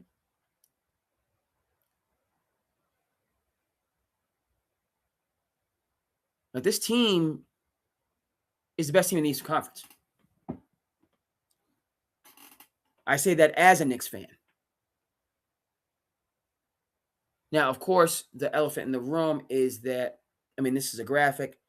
I mean, if you're just playing online with 2K, I mean, you're always going to have access to Joel Embiid. But we know that Joel Embiid is not going to be available. No, he will not be available for the majority of the regular season games. Not going to be there. It's the fact. So you're looking at a big three. But still, the big. What's up, bro? What up? What up? What up? How's it going? You're going good. Thank you for tuning in. Thank you so much for being here. I did a quick double take. I'll go ahead and throw my headphones on. I said I wasn't using headphones. I think we'll see how the volume plays out. I think we're good. Is the volume good for you there? Yep. In television land? All right, that's good. So we'll play it by ear. I'm not going to put the headphones on because I said I wasn't going to put headphones on, even though I usually say I'm using headphones, just in case you tune in. So I'm gonna play it by ear, and if there's any issue, we'll take care of that in post. Bottom line, bro, welcome. How's it going? Good. What's going on, man? Yeah, thank you so much for taking the time. We're currently discussing, we meaning I and those out there in television land, are looking at the Philadelphia 76ers team, which on the face of it is the best team in the Eastern Conference. You look at this lineup, I see I see one MVP. I see another MVP candidate in Jaylen Brown. I see a third potential MVP candidate in terms of Tyrese Maxey's continued development. I see a young lion in VJ Edgecombe, reminds me of Stephon Castle, has that type of DNA. Wade there is your 3-and-D guy to do the dirty work. But you're looking at 4 All-Stars in your starting lineup. I'm a New York Knicks fan, clearly. Even though I got rid of my coach, Tom Thibodeau. Certainly celebrate the championship. Put respect on Mike Brown's name in terms of what he did. This starting lineup is better than the Knicks starting lineup. I'm sorry, it just is. Okay, so you want to talk about Brunson and Maxey? Okay, advantage Brunson. Edgecombe and Mikal Bridges. Okay, advantage Bridges, but Edgecombe is coming up, but he's not where Bridges is. Jaylen Brown and Hart is clearly Jaylen Brown. OG and Wade, I think, is a wash. They're both 3-and-D guys. Maybe advantage OG. Nah, you're wildin'. OG is not better than Wade, man. Come on, I'm not gonna allow that. How much better is OG than Wade? A lot. A lot. Okay, he's better than Wade. But I'm saying he's better than Wade. Yeah, he He's a balled lot better out, than Wade. but Wade's not a bad. Wade is a solid 3-and-D player. Yes, but he's a lot better than Wade. Come on now. Look at their Okay, contracts compared to each other. That's laughable almost. all right, OG is better than Wade. I'm not disrespecting No, I'm OG. saying just I'm I simply think saying. OG is a lot better than Wade. So you're saying the Knicks have a big. You're saying the Knicks have a big four.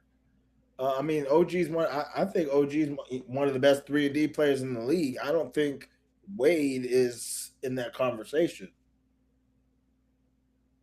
No, you're right. I'm not putting enough respect on OG's name, particularly. No, you're right. Particularly after what he did in this playoff run, particularly after he's been unlocked by Mike Brown, allowing his offensive game to shine. So that was a gross overstatement that I will backtrack on. OG's for real, for real. He Yeah, I was sometimes about to gets say lost, right? OG's for real. That Dean, the D Wade, yeah, man. I mean, those two shouldn't even really be compared, honestly. Yeah, D Those are two Wade, for complete. me, we got to back up, though. He's been a starter on a team that had the best record in the Eastern Conference. And, you know, the Cavs this year were solid. Yep. He's a starter for them. So he's not a slouch. I'm saying he's an energy player. He's going to come in He and give also you the energy. plays with he plays with Evan Mobley, and he plays with who's the center over there? Who's the other center? Jared Allen, Who's their center? Yep, Jared Allen. yeah, So he plays with Mitchell, definitely. plays with now Harden. All right. So he's not getting many touches. Um, he's got to make the most of his touches, but his impact is he's an energy player. Okay. Now, here's the more appropriate question because you provided important context.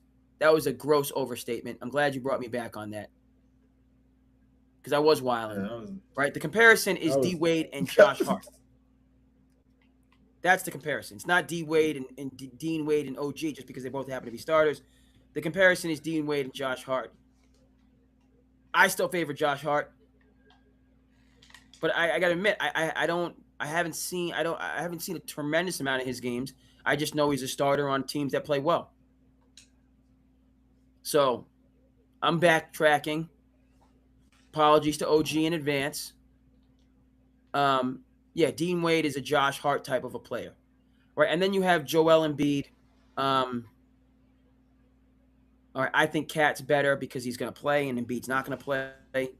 But in the best of all possible and worlds, that's what I'm saying. Embiid until Embiid plays, I'm not putting any high hopes on Embiid. So yeah. So good point. I got to take a step back. This team is not better than the Knicks. Never mind just because it's the first year and they're the new hotness, but because they're just not as good. Because what we're really it's looking not at in real time they're not is we're looking at three good players, 2 all-stars, one, sophomore sensation, and a bunch of, you know, energy guys. So I'm I backtracking mean, off that. I thought when I actually was thinking about it, and I was like, man, I was like, the Sixers might be good. The Sixers might be good. Then I thought about it, like they don't have a bench, and Embiid most likely will not play more than 50. You know what I'm saying? He'll sit probably 50 games.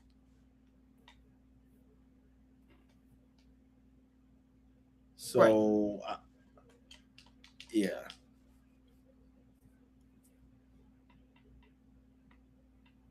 right.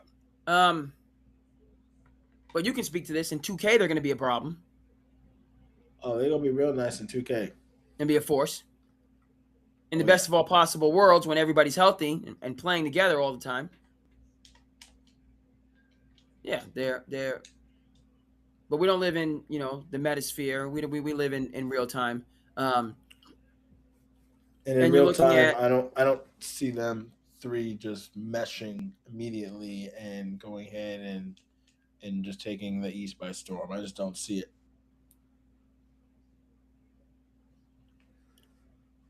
okay along those lines. The reporting is that Jaylen Brown and Joel Embiid have not talked Well, since Jaylen Brown was traded. That's a storyline that's gotten out there into the so that's the thing. See, with somebody wanted Jalen, that and storyline to be out there. that's what I'm saying. And it comes to a point now where it's almost like he opens the door for distractions to come in and just like I think who was doing it. AJ Brown was doing it on the Eagles. You just allow distractions into the locker room like a gnat at a barbecue for no reason. Yep. And ultimately that's why the Celtics did what they did.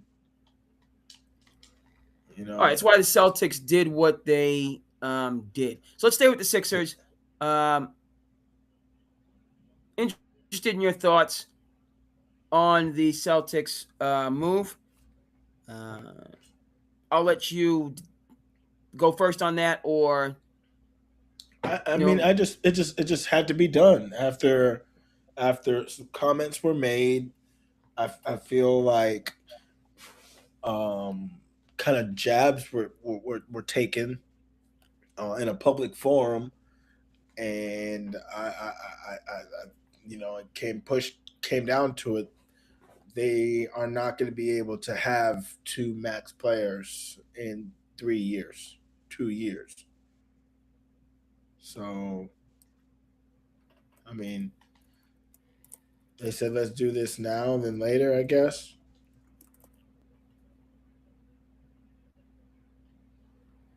But I feel like um, it was a lot worse than we thought it was.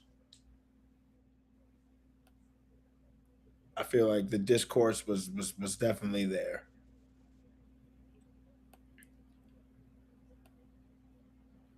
all right. Um, I didn't think it was uh, something that had to be done. Um, I think it was a continuation of the situation with Drew Holiday. I didn't think the Celtics needed to give up Drew Holiday. I think they should have done everything they could have to keep Drew Holiday, regardless of what other players. I thought the Celtics needed to keep their fantastic four together. Holiday, The White. money, man, it all came down to the money. They wouldn't have been able to afford all that.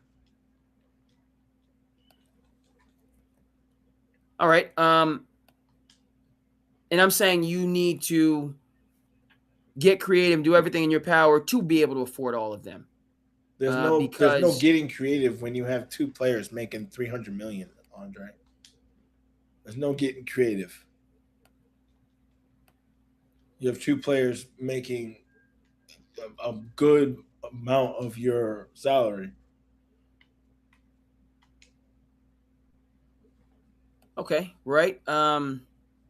So from the business side, I mean, from the, the 2K GM side, I mean, the money it almost has to happen. I mean, it happens now or it happens at the end of the year. When it happens. So it really ended when they signed him on a super. You can't have. We're not going to see teams have two max players. It's not. We're not going to see it.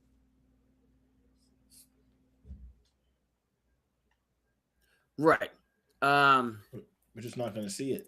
I mean, that was the last of it because now it will not happen. Somebody's taking a pay cut. Shit, Wemby just took a pay cut.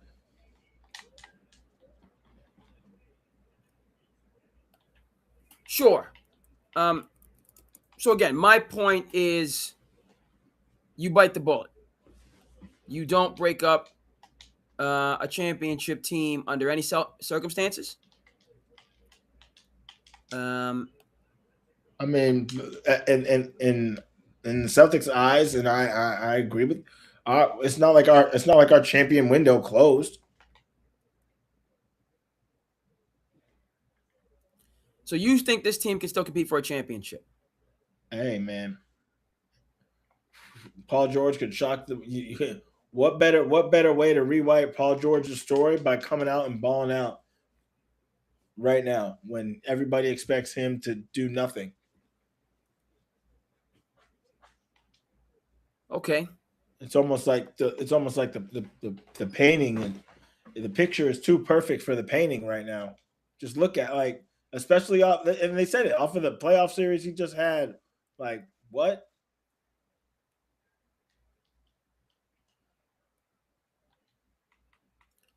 Right. I hear Everybody's that. just, he's going into a whole offseason being completely doubted, 1,000%. By people like me. Yep. By people like you, yes. So I mean, Paul George is still your favorite player's favorite player. So you know, he still could be that guy. He could be.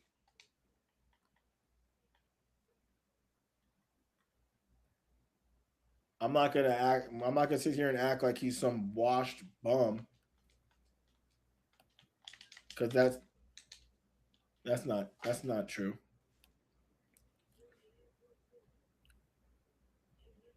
So you're of the mindset Paul George can come in and, you know, so Jayson Tatum's going to run the show. Jayson Tatum's gonna run the show.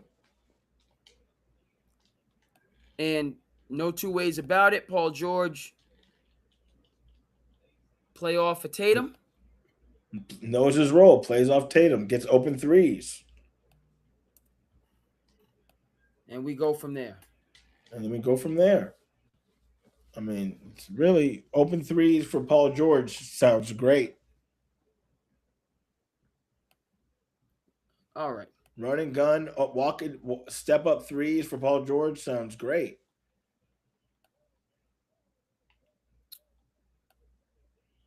Okay. Your thoughts on the Mitchell Robinson signing?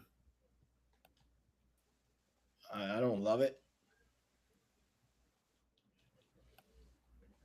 I don't love I'm it at asking all. why you need Mitchell Robinson when you have Kata. Why does $50 million need to go to Mitchell Robinson when you already have Kata? Because we need a backup center. That's why. What's his Garza? Yeah. We need to have a backup center.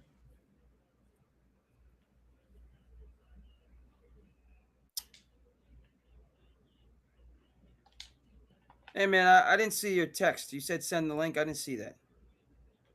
All good. Put the phone on.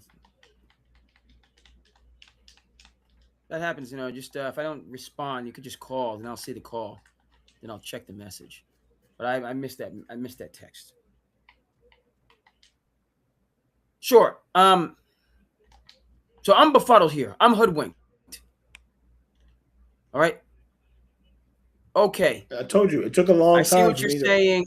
It took a long time for me to process what actually happened, and you know the direction that they had. It's almost like they had to do it. Like they had to go that direction.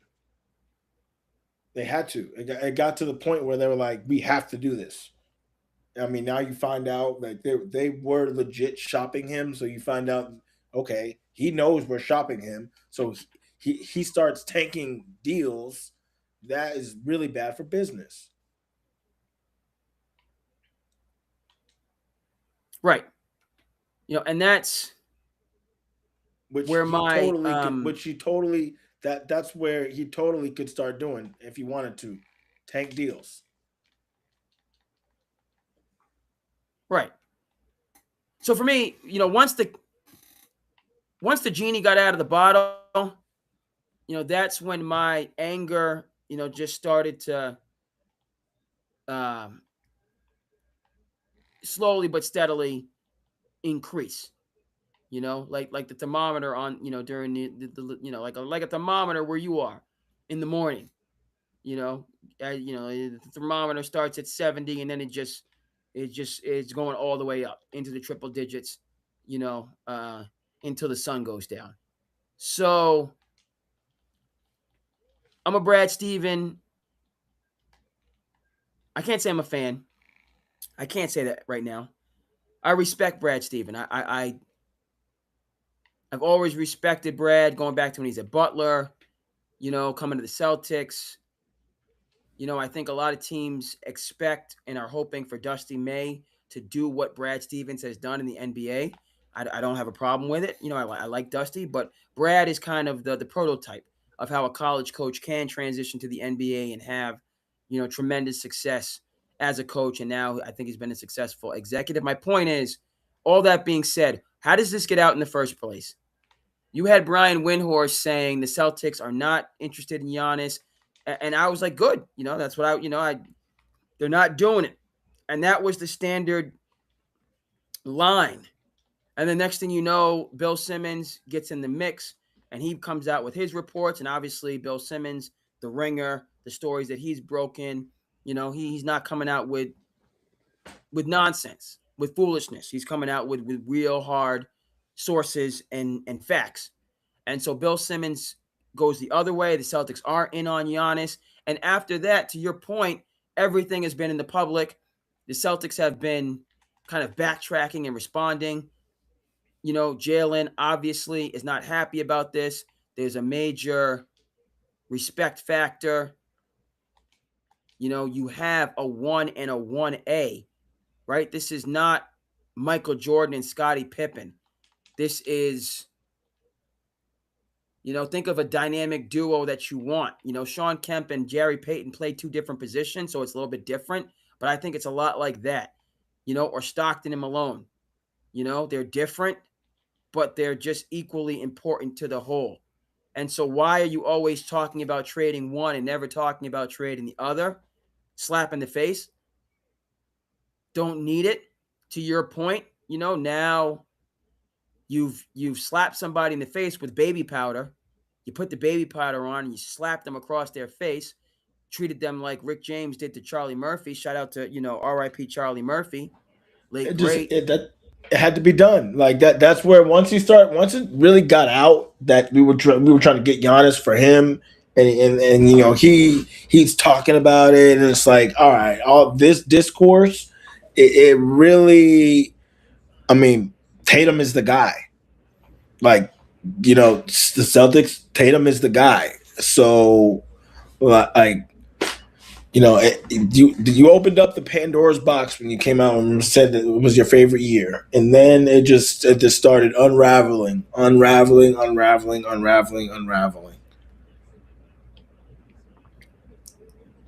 Sure. So that's when, I go 0 to 100 because Brad Stevens, you're not supposed to be a novice. Okay. Who knew about the Paul George trade to the Clippers before it happened? Nobody. Right. In retrospect, both teams got what they wanted. Oklahoma City seems to have gotten the better end of that, as SGA is a MVP back to back, and they got, a bag of picks, tremendous leverage. So Oklahoma City won that trade. But at the time, Clippers had a chance to win a championship, could have won a championship Thank in the you. bubble. They got what they wanted. Woulda, coulda, shoulda, ifs and buts. But if the Clippers win a championship, never mind how that they mortgaged their future. They got what they wanted out of that trade. Oklahoma City got what they wanted, and we kind of moved forward. Similar to Toronto, getting Kawhi the first time. He's only there for a year, but you win a championship. All you could ask for, you know, adios. Let him go Um, right into the sea.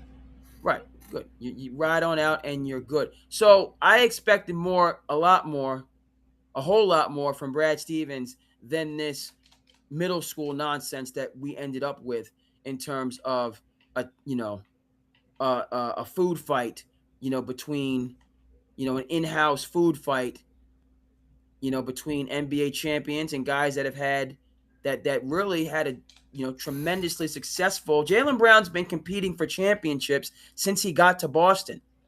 This team has always been in the conversation. And then we had, there was a championship team with Kyrie, and he didn't want to lead that group, had to move in another direction, went and got Kemba, rebuilt the culture, and next thing you know, they're right back in the mix with JB and JT and Marcus Smart, and then Derek White was the huge acquisition because they needed somebody who was more of a point guard. Marcus Smart never has been a point guard. And then when you lucked into getting Drew Holiday, not only did you have a team that was a championship contender, you had a team that's a championship favorite. So you go from being a contender with Kyrie in those years. Obviously, Gordon Hayward had the terrible injury in the first seconds of the first game. And then, he came back. He wasn't the same. And then Kyrie wasn't the same. And so that team never got a chance to get off the ground. But then they rebuilt it again, making the finals with Marcus Smart, and then adding Derek White to that mix to give them, a team that was a serious contender, and then Drew Holiday puts them over the top. Point of fact is, back to this, I'm disappointed is disappointed isn't even the right word. I was angry.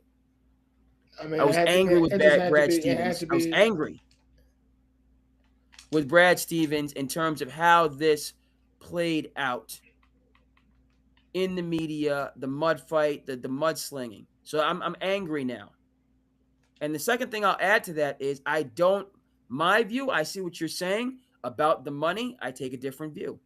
I say you pay the money up front and you win championships and you get your money back on the back end. Okay, never mind the conversation about the second apron. That's That's not. That's not how an NBA owner thinks. So, it, they're not in this for that. All right, they're not in this for that. yeah, okay. I see what you're saying. I know certainly the new owners aren't, but that's what happened with Dan Gilbert. People, yeah, Cleveland won a championship, first championship in however 50 years, 2016. Cleveland was in the luxury tax all those years. And by the way, folks, they were in the luxury tax in the late 2000s when we were deprived of the LeBron Kobe finals that we should have gotten. We should have had a LeBron Kobe finals in 2009 when Kevin Garnett got hurt. But they lost to the doggone Orlando Magic. Good team. Stan Van Gundy. I like that. I'm a Van Gundy person because I'm a Tibbs person, right? But there's no way Cleveland should have lost to doggone Orlando in 2009 to deprive us of a LeBron Kobe finals. And the Celtics and Cleveland was up 2. The series was tied 2-2 with Game 5 in Cleveland in 2010, where that Cleveland Cavaliers team had 3 centers. They had Zydrunas Ilgauskas, they had Anderson Varejao, and they had Shaquille O'Neal, Antoine Jameson, right? Mo Williams, Delonte West, so on and forth. Boobie Gibson. That team was in the luxury tax. So my point is, I know the second apron is bananas. And finally, you're starting to hear a conversation about why do we even need this in basketball? It's not helping anybody to break up these teams. It's not helping anybody for Victor Wembanyama to have to take less money to keep teams together because of this ridiculous second apron. Yep. Yep. Well, that just set the precedent right there. Victor Wembanyama just took less money. All right, but back to the Celtics. I see what you're saying. It was getting ugly. It's getting ugly. But just like I said, you shouldn't have got rid of Drew Holiday. I don't care. Money wise, man, you had to get rid of Drew Holiday. That's what I'm trying to explain to you. The money just wasn't. I mean, we got what we wanted out of it. We got a championship. That was not built for 3, 4, 5 championships. It wasn't. And when I say to folks that have that viewpoint is, then you shouldn't have signed Drew Holiday to a 4-year deal when you brought him in. You should have explained to him and signed him to a 2-year deal. If you would have asked Drew Holiday today, would you rather be in Portland playing for a rebuilding, though talented Portland Trailblazers team, or would you rather be in Boston with the Big Four competing for championships? He'd say he'd rather be in Boston. That's just me. And so when he comes into town, and if Wick Grossbeck, because you don't just sell the team, you're not a billionaire, and You I have don't to think get Wick rid of Grossbeck. you. You have to get rid of Drew to start. You got to pay D White, so Drew's got to go. What you mean? Come on now. All right, I'm not. That's I why don't see it Drew. that That's way. why Drew got. That's why Drew got bounced because we had to pay D White. Right. Well, I don't see it that way. I say if you see that there's a possible friction there. The money. Follow the money, man. The money will tell you. You're talking pure emotions. Follow the dollar signs. Okay. And I'm There's following the no. dollar I signs. took all emotions out of it, and I thought about this. I thought about it for a good little while, and I'm. This is how I feel about it. It is what it is. And you really, at the end of the day, we knew it was going to come down to this when it came down to the money. You know, discount depot. All right, Wemby just took a pay cut. I mean, get used to it. These super teams ain't gonna last when people making 800,000. Like it's not. It's not gonna last. The owners ain't gonna. It's just. I mean, it's just not gonna. It's not gonna go down like that.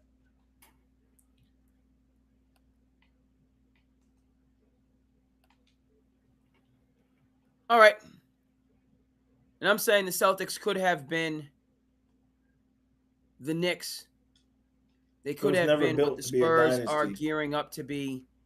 If you had these concerns, I think players, players meaning Derek White and Drew Holiday, would have taken team-friendly deals. No, no, no, no, no, no, no, That's my view. Rather than, no. okay, Nobody was taking team friendly deals. That. Now that part I think is no. Drew Holiday ain't taking no team friendly deal. Drew Holiday is a champion, 2-time different team champion. He ain't taking no team friendly deal. You better give me my money. Thank you. Sign the check. What? Ain't no discounts for Drew Holiday.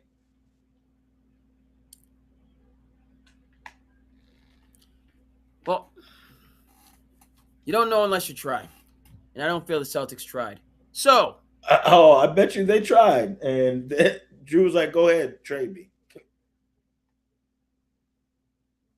so I like the fact that they acknowledge that they need a veteran presence and a point guard.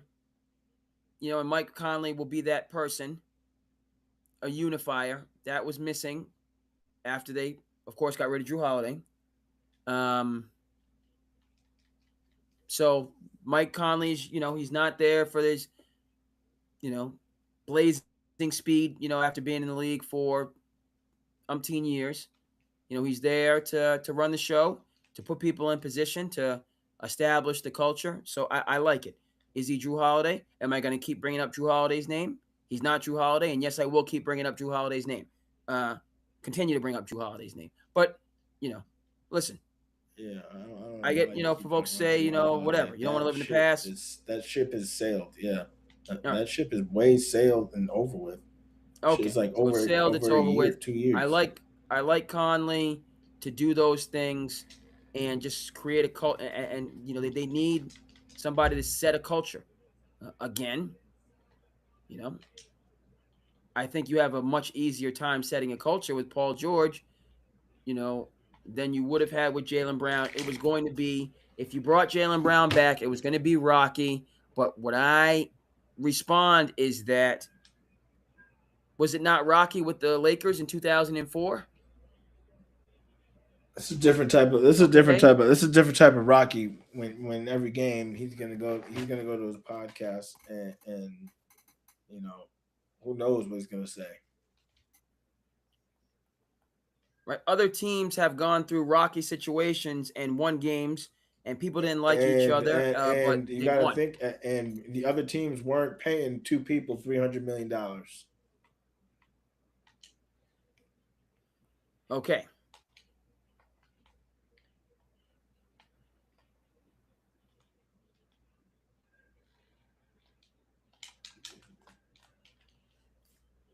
Okay, when you talk about loyalty, you talk about okay, Jalen Brunson took a discount because you. All right, I'll stay here. Bringing my homie is cool. I'm happy here. Nice. That Wemby took a discount. That precedent is already set.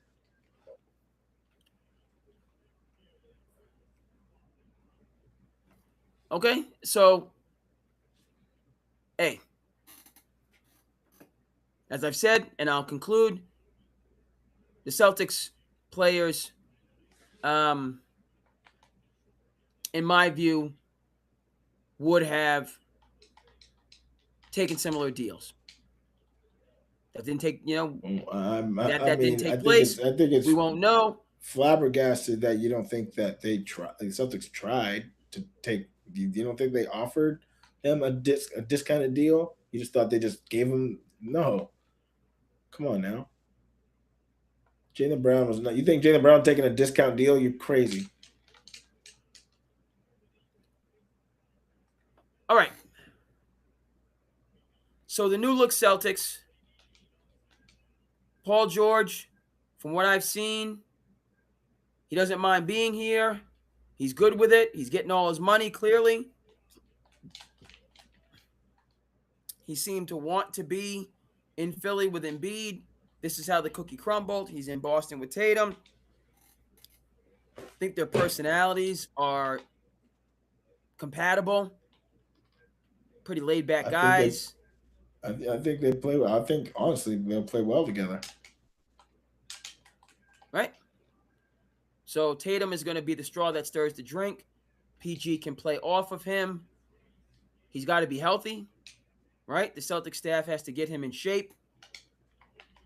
Disappointing, his run in with performance enhancing drugs. I didn't put him in that uh, category or conversation.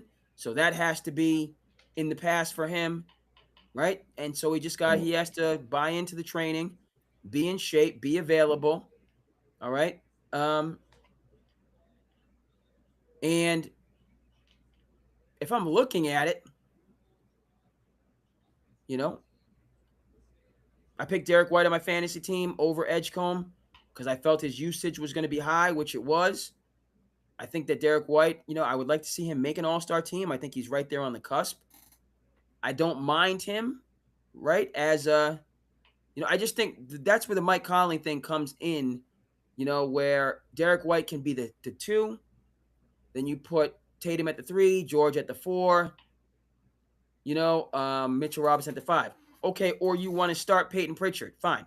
Peyton's your 1, Derek's your 2, PG, JT, and then Mitchell Robinson at the 5. That seems right because Peyton Pritchard's going to start, even though I don't mind him coming off the bench, right? What's the point of start? Peyton Pritchard. People talk about him having a Jalen Brunson leap, right?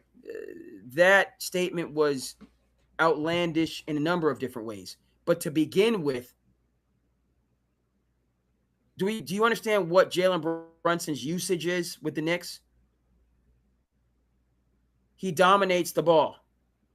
Mike Brown did a good job of getting him off the ball, opening it up, but even then, he's dominating the ball. That's not the way that the Celtics will ever play when they have Jayson Tatum with Peyton Pritchard, having the ball, 7 seconds left on the clock, and he still hasn't passed it. That's never happening. So I think it's better for him to come off the bench.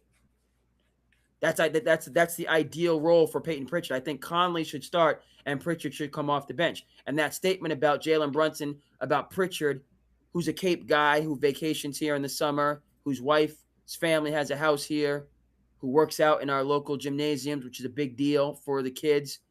Works out at the gyms in DY and Monomoy, which is super cool. I hope he has a six. I hope he's sixth man of the year this year. But I don't think it makes any sense putting him in the starting lineup with Jayson Tatum, Paul George, and Derek White,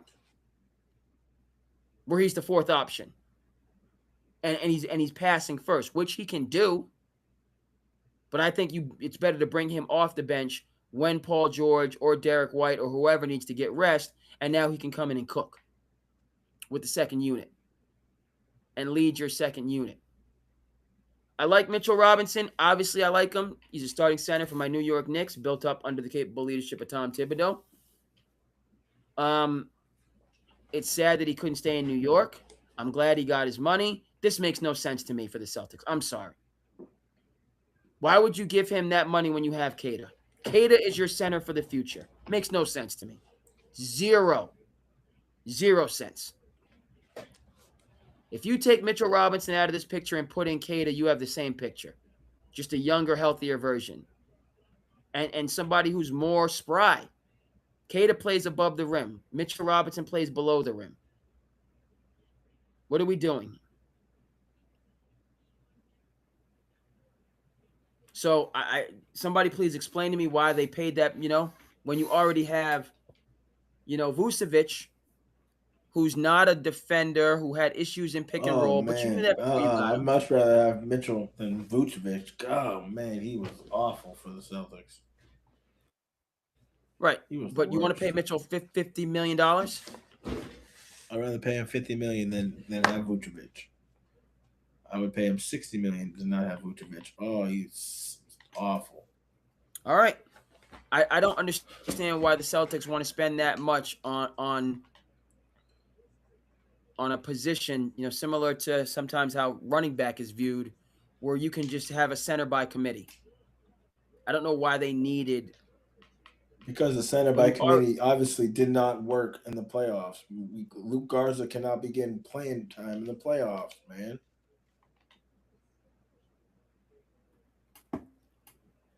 so We you can't don't have think a Kata set. We can't can have a shortage for centers come playoff time.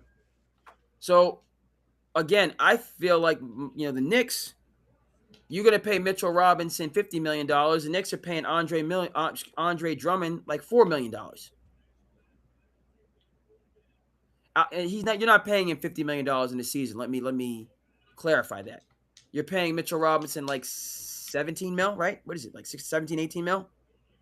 Let me get my numbers straight. Versus Andre Drummond's making 2, 3, 4 mil.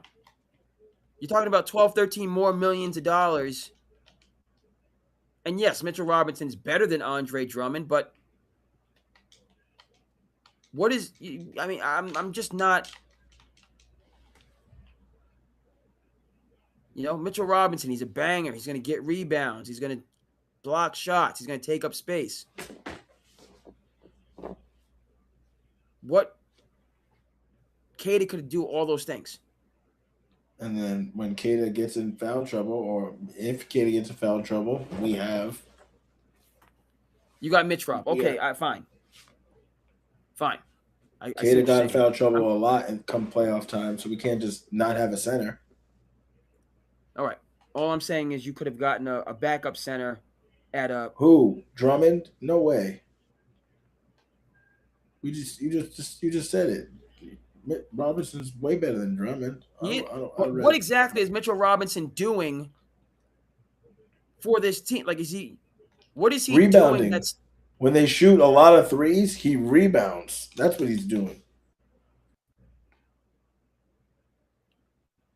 And That's Kata the wasn't only. doing that? And I just said, if Kata gets in foul trouble, we can't just not have anybody be able to rebound. The rebounding needs to even go up if Kata's You not on. can't go out and bring in somebody like a Jackson Hayes, No. Mo Bamba. No. Hell no. Hell no, no, no, Mo Bamba. Oh, man. This don't work. We need some grit. Okay.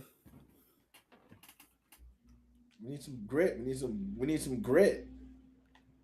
we got a bunch of guys that are real passive and chill and need some grit.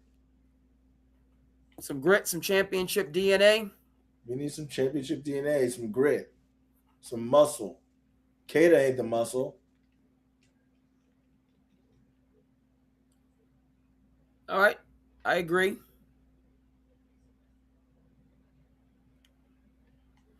This looks like much more, and like what you're saying. You know who Mitchell Robinson kind of reminds me of is an older version of Theo Ratliff, Yep. who was obviously my guy. But I feel like looking at he it could do that more. He could way. do a lot more. I mean, even on the defensive side. That's what I mean. You just think about rebounds. I think he does a lot on the defensive side of the ball. But looking at it that way, that's helpful for me because this is much more of a Philadelphia 2001 team where you're looking for Jayson Tatum to average like 30. Paul George is going 30 a to game. average 17, 18 points, and Tatum's going to average like 35 points. He's not going to average 28, 29. He's going to be, yeah, I think that the That's question usually I'm true. asking is Jayson Tatum going to lead the league in scoring next year? Good. He's gonna get enough Is he shots going to too. I'll lead the tell you league in that. scoring? Huh? He will get enough shots too.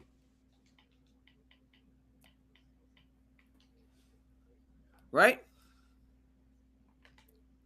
I'm looking at this team,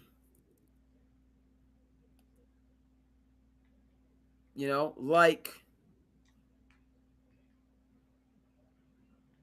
the previous team, right? Versus, I mean, this team. So this team has some veteran leadership. Mike Conley is going to be real important to this team. yeah, he's going to be huge. But, you know who Mike Conley is, and we got the throwback for you. You know what I mean? We got the throwback for you. Mike Conley is my main man, Aaron McKee. Yes, sir. Yes, sir. All right, now I'm starting to see the vision. It's a Yeah. So completely different you vision. gotta. It took me a long time to get to where I'm at, but now I mean, I see why he had to do it. This isn't a Luca. This isn't a Luca Doncic fleece because the money it just really it wasn't gonna add up.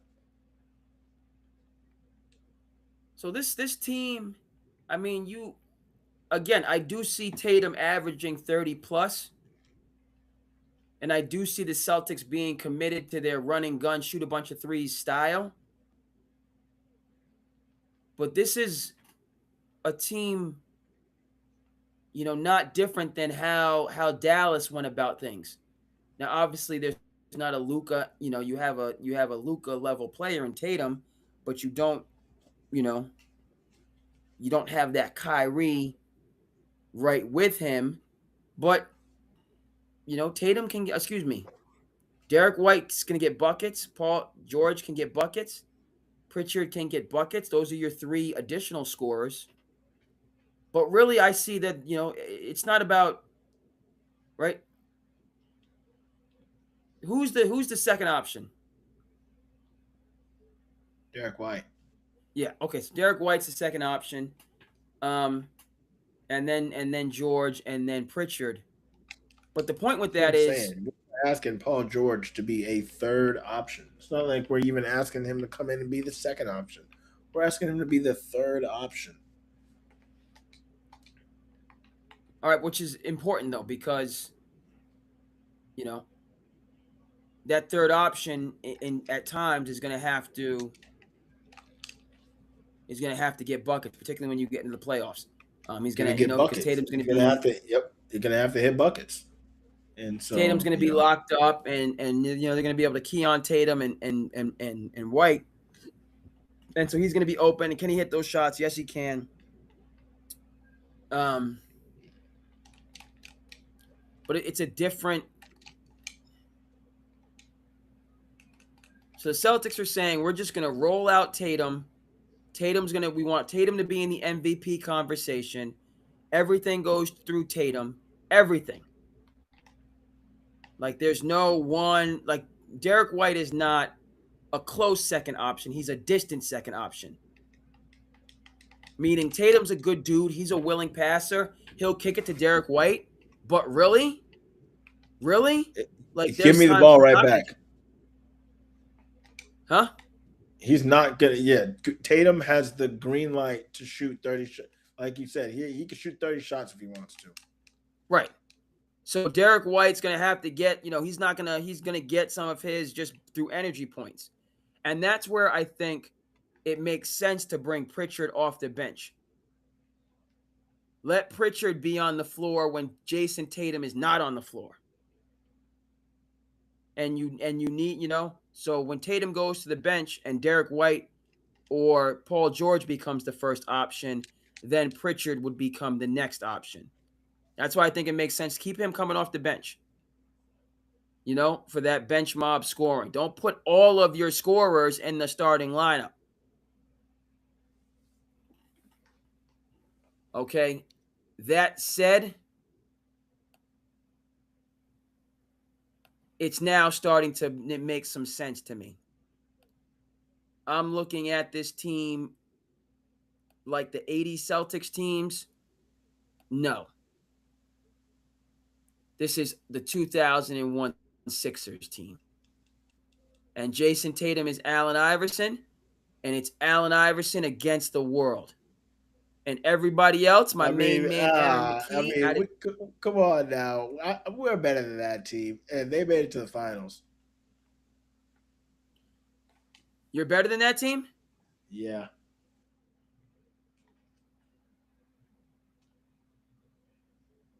Okay, maybe. But what I'm saying is we give that team the business. In terms of how this team is going to work.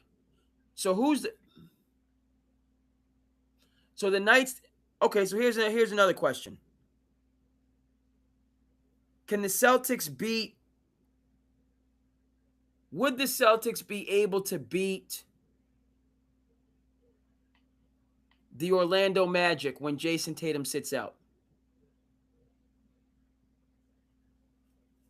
Yeah. All right, I say no. Right? So let's take a look at the top teams in the East. You got New York. You have Detroit. You have Cleveland. Indiana's going to be back. 1, 2, 3. That's 4. Miami's going to be in the mix. That's 5. Orlando's going to be in the mix. That's 6. You can throw the Hawks in the mix. That's 7. You can throw Charlotte in the mix. That's 8. Okay. So I just named 8 teams. Can the Celtics beat any of those 8 teams when Jayson Tatum sits out? For sure, Charlotte. Every day of the week. You see, Charlotte just got Naz Reid. Don't care. You see, Charlotte is building around, and I'm not talking about Naz Reid like he's. Yeah, we're beating Charlotte without Tatum. Okay, all I'm saying is that Charlotte gave away talent to build up culture. They gave away talent to build up culture.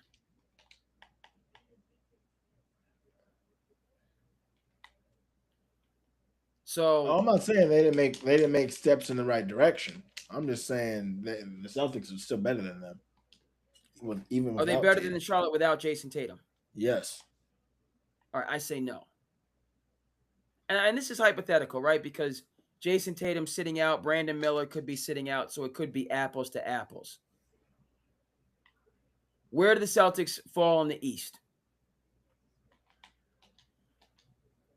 It'll be a top 4 seed. By the way, I'm not convinced about Detroit. No, John Detroit falls off. Collins is a nice ad, but he Detroit doesn't move the takes a needle for me. huge step back. Detroit maybe is a 7 seed. I thought Detroit should have tried to get Laurie from Utah. Detroit John Collins, should have did that's not. something.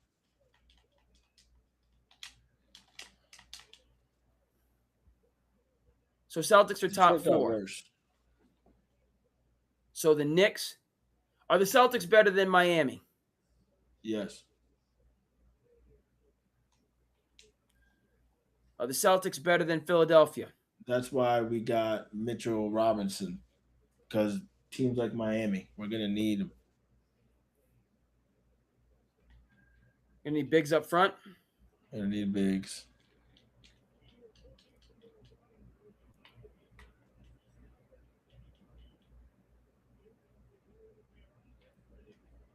So the Celtics are top 4. Yep. Not better than the Knicks.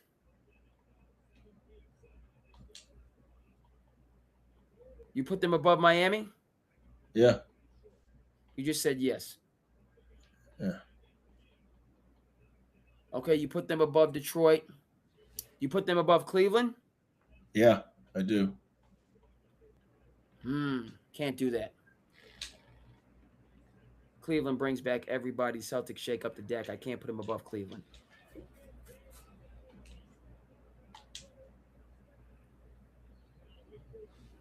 I mean, did we not see the meltdown by Cleveland? Yeah, I'm not sold on that.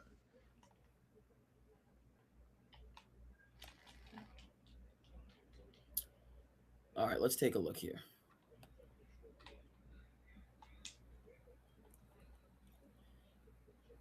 So what I'm hearing is you seem to feel the Celtics are the second best team behind the Knicks. I do. Yeah, man. I think we're gonna have a really good year this year. How about a sleeper, Toronto? With Kawhi or without? I heard the trade was getting reviewed. With Kawhi. Yeah, they're a sleeper for sure. Kawhi and Scotty Barnes. Yeah. Kawhi and Scotty Barnes in the East. Yes. All right, so you're saying the Celtics are the 2 seed. I think that's pretty well established. Where do I have the Celtics? All right, so I have the Knicks. I have Cleveland. 1, 2.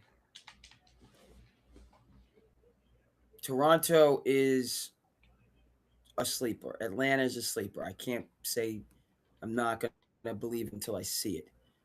Philadelphia is a sleeper because we don't know how they're going to gel. Orlando, new coach. We'll see. Charlotte, are we going to have a sophomore slump? We'll see. I do feel that the Miami situation is going to work. So I have the Knicks.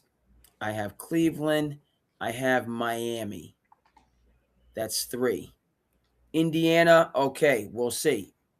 Halliburton back healthy. Got Zubac. Still, I'm not sure. Wizards not ready yet. It's going to take them some time. Young, dynamic. The Bulls, still going to take them some time. So I have the Knicks. I have Cleveland. I have Miami. So I have Boston at 4. And then a number of teams that are trying to find themselves. Detroit misses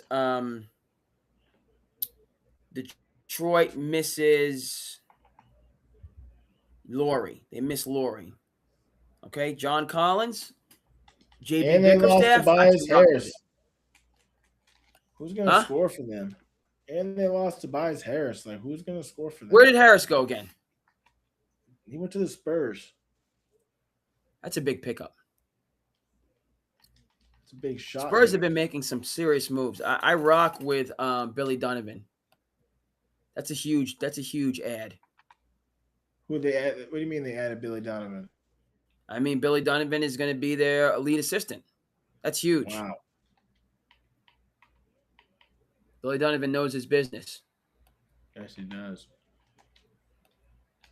And he needs some help. He knows his business big time. Yeah.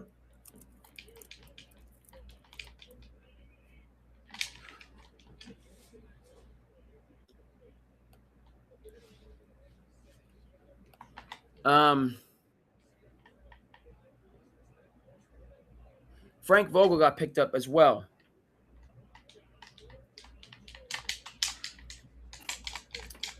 Important ads. So you gotta factor that in.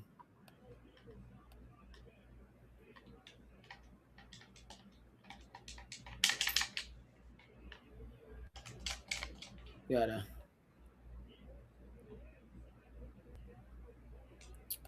say some birthdays.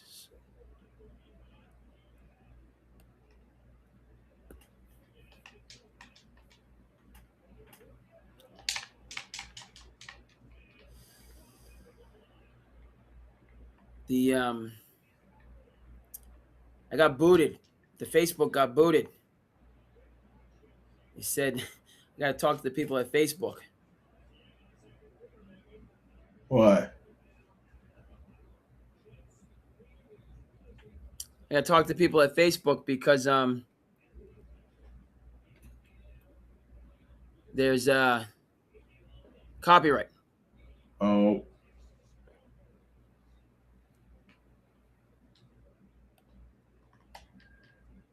Playing other people's videos. Yes.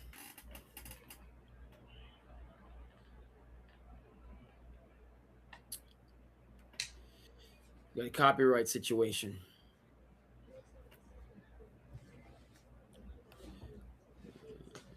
No more slice of life. No, we got slice of life. Well, yeah. That might have been the situation.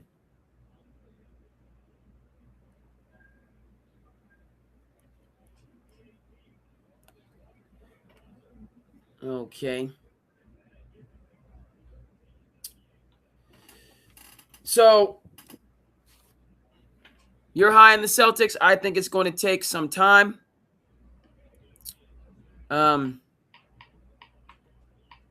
But you know, it remains to be seen, right? I think Which Tatum. I think Tatum and Paul George can complement each other pretty well on the court. no, I'm in agreement on that. You know, these guys.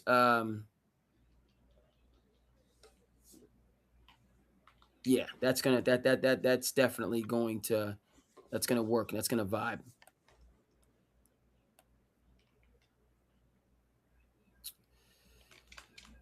Okay. So we got the new look Sixers. Let me just go through.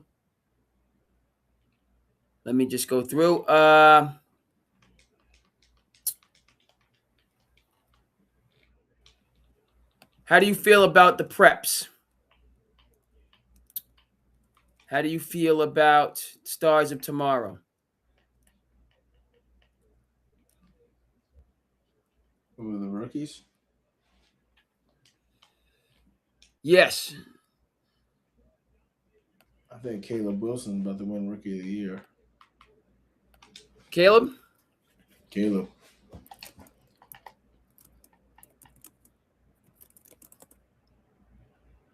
Yeah, I feel like Caleb over AJ over Peterson. Yeah, Peterson's not gonna get as many shots as he thinks, man. Being in Utah? Yeah. I mean, he has other shot. He has other people that need shots. Marketing, Keontae. Yep. He ain't gonna be the high volume shooter that he's used to being. I mean, he's gonna get his shots. I just don't see him getting a ton of shots. I really don't. Could be wrong, but I don't think he just turns instantly into their number one option. Okay. At least he hasn't shown me that in summer league. I would say Right. he hasn't shown me that he's going to come in and just be the number one option for them. No, I mean they still have Laurie on their team.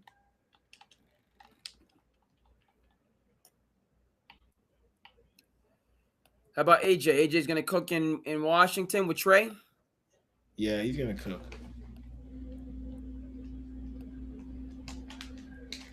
I think they're going to do really well. People Wizards talking might about make the Washington as a playoffs next sleeper. year. Yeah, I'm about to say they might make the playoffs, especially if AD plays.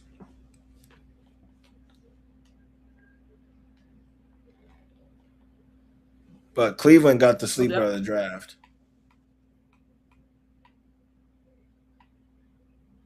Cleveland got the sleeper of the draft. That kid from Arkansas. Kid's the truth. Malik Thomas. Yeah, kid's the truth. Yeah, he was a 5-star. 5-star kid is the truth. Yeah, played for the New York Lightning. You know, so Cal knows how to build him up. That's why I'm surprised. How does someone like that slip to the second round? Don't. Yeah, that's mind-boggling to me.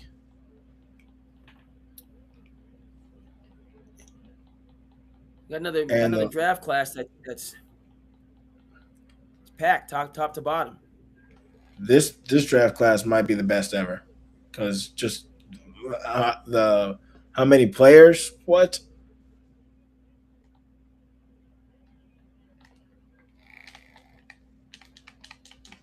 No, I can dig it. Just look how this draft class is crazy. Actually, let me take a step back. I'm not, you know, the 85 draft class. I can't go against 85, but Bird Johnson, Jordan and Elijah won. Jordan Olajuwon. Damn. Barkley, John Stockton, Karl Malone. So I can't go against 85. 96 is up there. This might be it though. Just how many players are gonna come at like. Whew. Think of how many All Stars are gonna be from this draft class.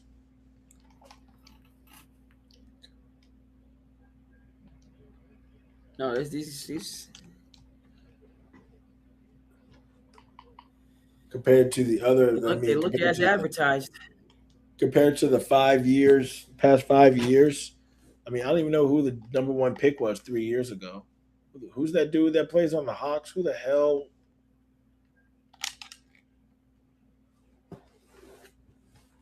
What's his name? Ridercy? What? Ricochet, Yeah. Ricochet.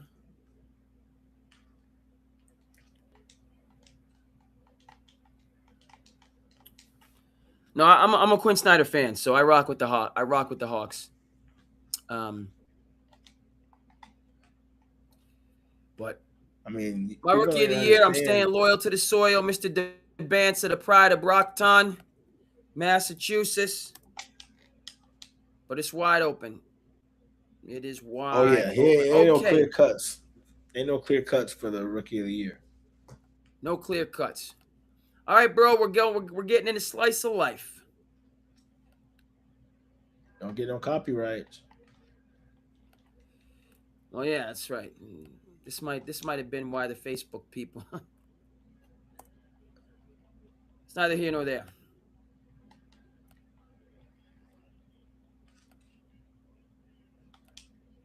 why I caught the shadow ban.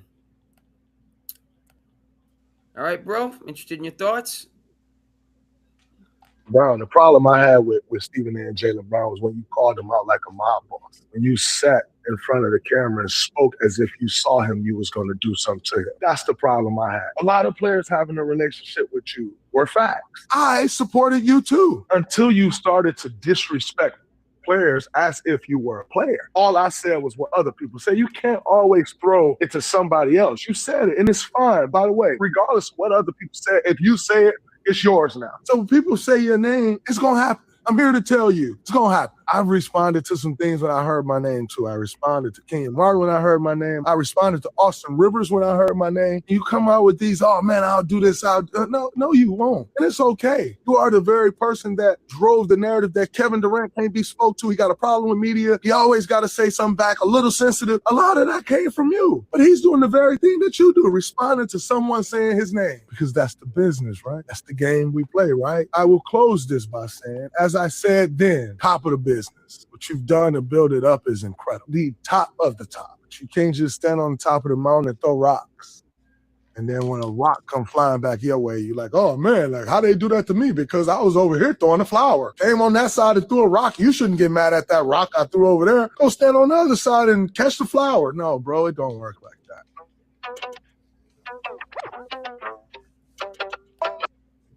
Thoughts? I mean, if he's going to play both sides, then you should expect players to start to come at him for sure.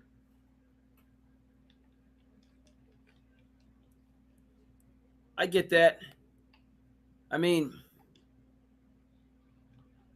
yeah, that's essentially it. Stephen A. Smith, he's got clearly he has hot takes and he understands the media cycles and there's a method to the madness. I get all, and he's profiting off of it, and like the whole when I realized with the whole him and Braun situation, like, man, leave Braun alone.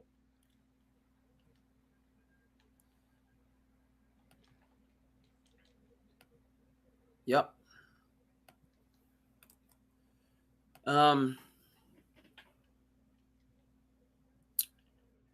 I don't like when the conversation takes a personal turn, and right, these are all multimillionaires. I understand there's part of it is WWE and you want to, even though it doesn't need to be that way, there's enough interesting and important narratives and storylines in basketball alone for it not to become personal and not to become antagonistic. But anytime we get to the point of, well, when I see you, yada, yada, yada, I mean, that stuff I just don't, I don't have time for that because, listen, for a number of reasons, but, it's almost 40 years, right? That's the 1980s NBA that people didn't like and that wasn't profitable. And that was a redheaded stepchild to the other major professional sports. The NBA has become a global powerhouse because of a number of things. Michael Jordan, Magic Johnson, Larry Bird, stars. But the NBA became professional. Okay, we're not talking about substance abuse. We're not talking about fighting on the court. We're not talking about players getting in trouble. We're talking about the beauty of the game and the good work that these individuals can do through basketball, in their communities, and for society. Right? Jaylen Brown embodied a lot of that. So I don't like when the conversation gets into, that can just, because it's, and the other thing is, all these guys have security details. So what are you even talking about? My security detail is going to wrestle with, who cares? Makes no sense. So I don't like that angle when it gets so personal that you can't maintain your professionalism for people that, as that are at the top of the business. You talked about young Lions. Missed the heave at halftime. He'll put up the three at the buzzer, puts it in. Waka. And ahead to Wilson. Wilson through the shoulder in and then through the hammer down. Like seeing the guys you coach come out here, live out their dreams. They're both so competitive. Offensive rebound. Waka puts it back up. The second time follow tip. Up and in by Wilson. For that 10 spot, including the play in. Jayson.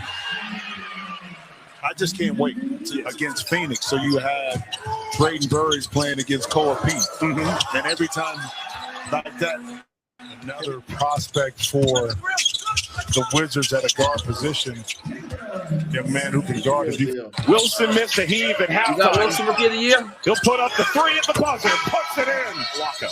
Wilson's your rook. And ahead to Wilson. Wilson through the shoulder in and then through Bro, the hammer you hear me? down. Like seeing the guys you coach come out here, live out their dreams. They're both so competitive. Offensive rebound. Waka puts it back up. The second time follow tip. Up and in by Wilson. For that 10 spot, including the play in. Jayson. I just can't wait out there getting against after Phoenix. So you have Drayden Burris playing against Cole Pete. Mm-hmm. And every time Get him. like that, another prospect for the Wizards at a guard position. Yeah, man. Go get him, Crazy, young he's lion. 19, so he's still growing. So, all right. Wilson, Rookie of the Year. Game and a willing defender, 28 a game and a willing defender, that's a top 7 player in the league. Like, there's just not that many guys. I think one of the most iconic performances individually of this entire last decade is Jaylen Brown picking up Luka Doncic full court for an entire NBA Finals, picking him clean and dunking it on the other end and just making him miserably uncomfortable for 5 games while they beat the heck out of the Mavs and won the title. So it's like, that's why I say I land in the middle, because I'm not going to ignore the data and pretend like there aren't weaknesses in Jaylen Brown's game. I think basketball is more art than science sometimes. Can dig it. Couple more.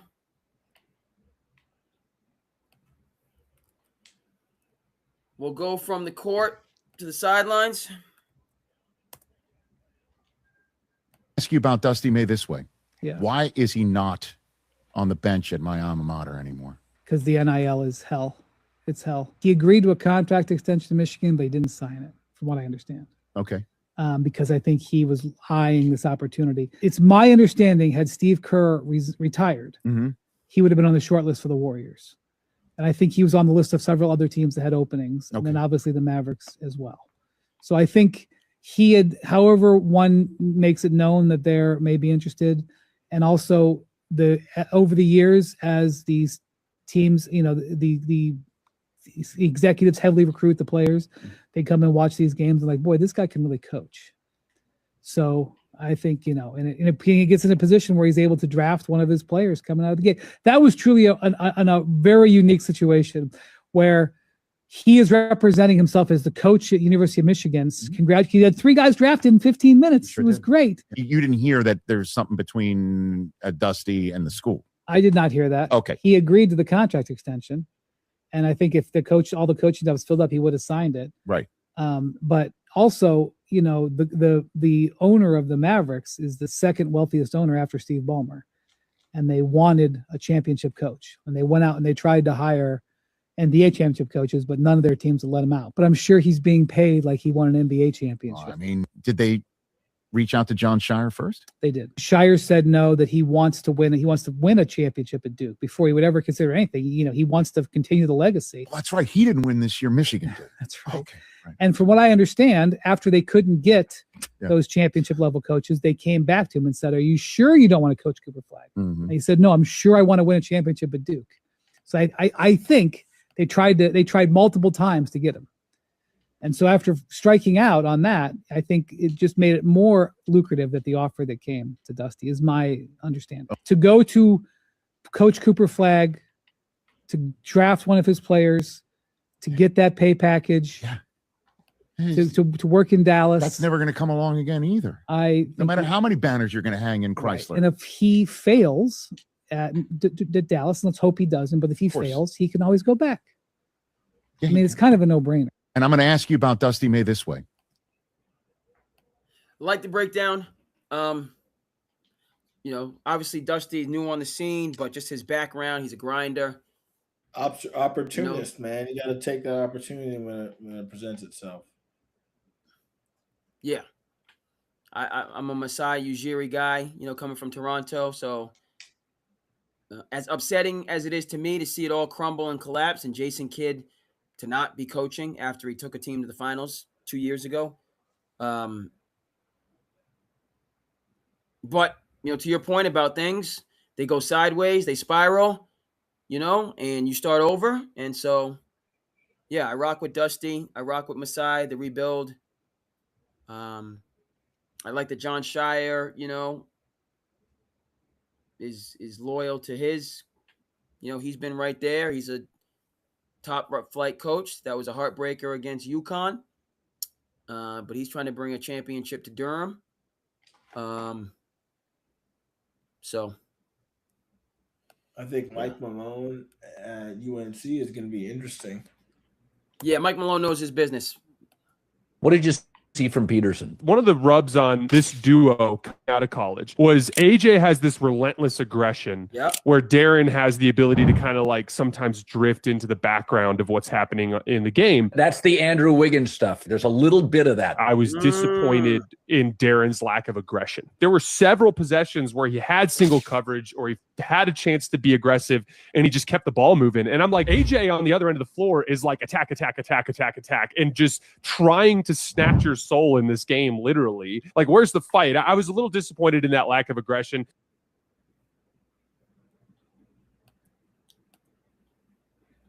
Peterson been hungrier, since he was passed up for that number 1 spot. I've liked how he's come out in summer league, and frankly, had we seen this Darren Peterson all season, it might be a different conversation, but we didn't. AJ's from Brockton, so he's from Brockton.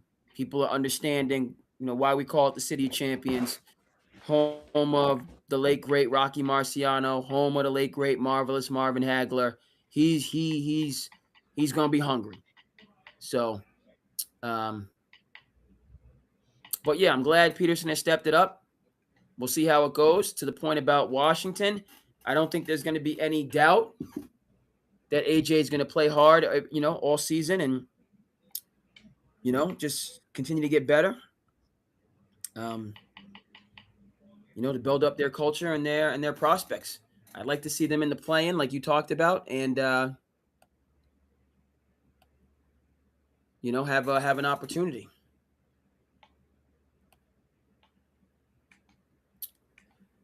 Right?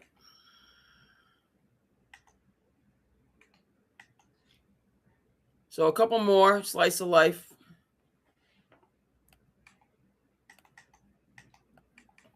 Two more actually. I did see this some good energy that I wanted to put out there. Baby, do you love me? Do you want me? Put your hands around my body. Don't worry, go crazy, oh baby. Do you want me? Put your hands around my body. Don't worry, go crazy,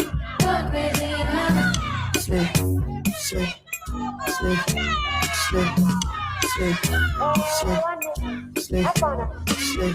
One day I saw Galona. Yeah, man. I saw that. Why, you know what I mean? Wait till Emma gets a little bit older. We will be doing. I'll be in the background of those videos. Do you love me? Do you want me? Put your hands around my body. That'll be me in the back. Go crazy, oh baby. Do you want me? Put your hands around my body. Don't worry, go crazy. Slay.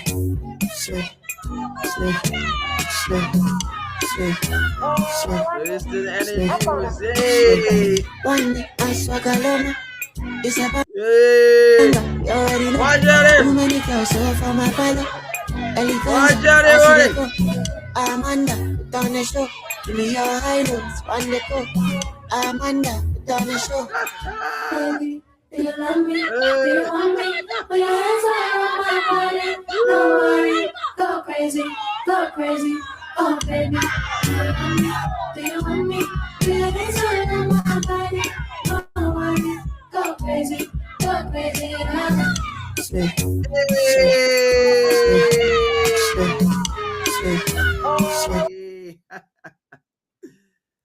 That's the second to last. I was encouraged by the energy. That I was encouraged by some of the IG energy that I was seeing. Oh yeah, So yeah, just that's a put good that one out right there. there. That's a good one right there. So a couple more. 1, 2, buckle my shoe.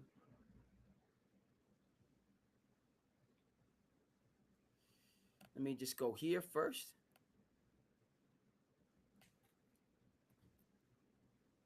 Speaking of energy, I'm not sure if this caught my attention. See the boy with the red bracelet. Come on.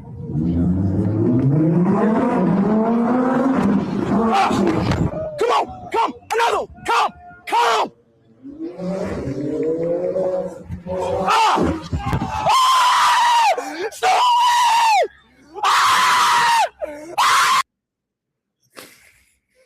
Is that a heck Steve crazy, man. That looks like it's real. Yeah, it looked very real. So Come on, come, another, come. These cars are moving. Do not try it home. Got the World Cup jersey on.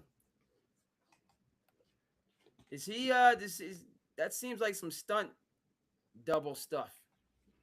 Yeah. Seems like he's had some training, which he needs, so he doesn't get hit by a super-powered car.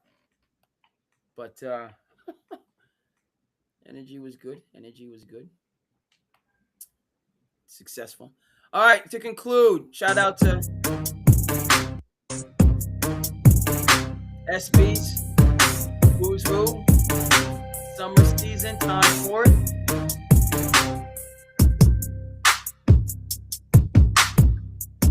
Players shining bright. Love to see it.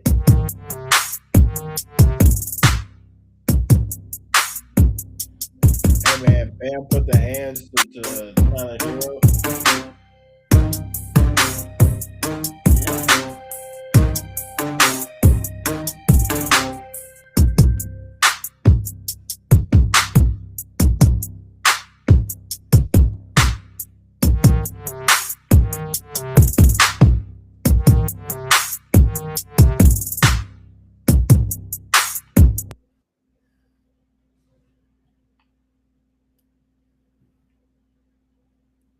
Glad to see the Knicks won best team. And these guys have the opportunity to kick back, enjoy themselves. So on and forth.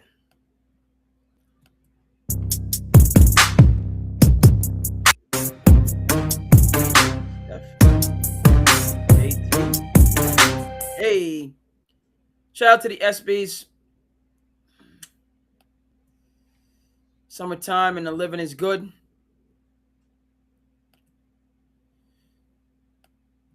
So, number of things coming up. Number of things. Didn't discuss the World Cup. We'll certainly do that. With Argentina breaking it through, making it back to the finals, where they will face off against España.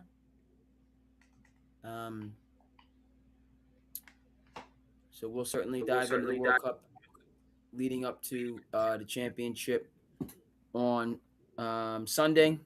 Third place match on Saturday, right? Dive into those things. That mega event. Continuing to follow free agency, the new team construction in the NBA, the Summer League, the Rooks. This is also, by the way, I don't mind mentioning the live period. The last 4 days of the live period for our preps starts tomorrow. So for the stars of tomorrow that are out there building themselves up, will be tuned in to Pete's Jam in South Carolina and all the other tournaments, not just the sneaker tournaments, but all the hoopers out there moving on to their future success, because we remember that Wardell Stephen Curry was not ranked coming out of high school. We remember that. And it seemed to work out okay for him, because he kept his head to the, ear to the grindstone, kept grinding, kept working hard. So best of luck to all the Utes, the preps out there on the circuit. We didn't get to it in this episode. We will go back to the Major League Baseball All-Star Game and the Home Run Derby specifically, because that was one for the ages. Shout out to Jordan Walker. Out of this world. Schwarber put it down. No shame in coming in second in that type of an event. And the All-Star Game yesterday was on point, keeping baseball in a good place as they have contracts to sign and to negotiate so that the game can avoid a lockout and a work stoppage and going in the wrong direction. And bro, even though I don't want anything to do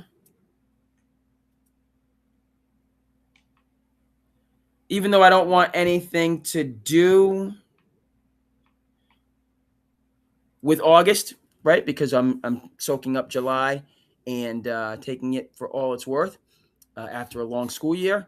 We will start to get into the next journey in the NFL,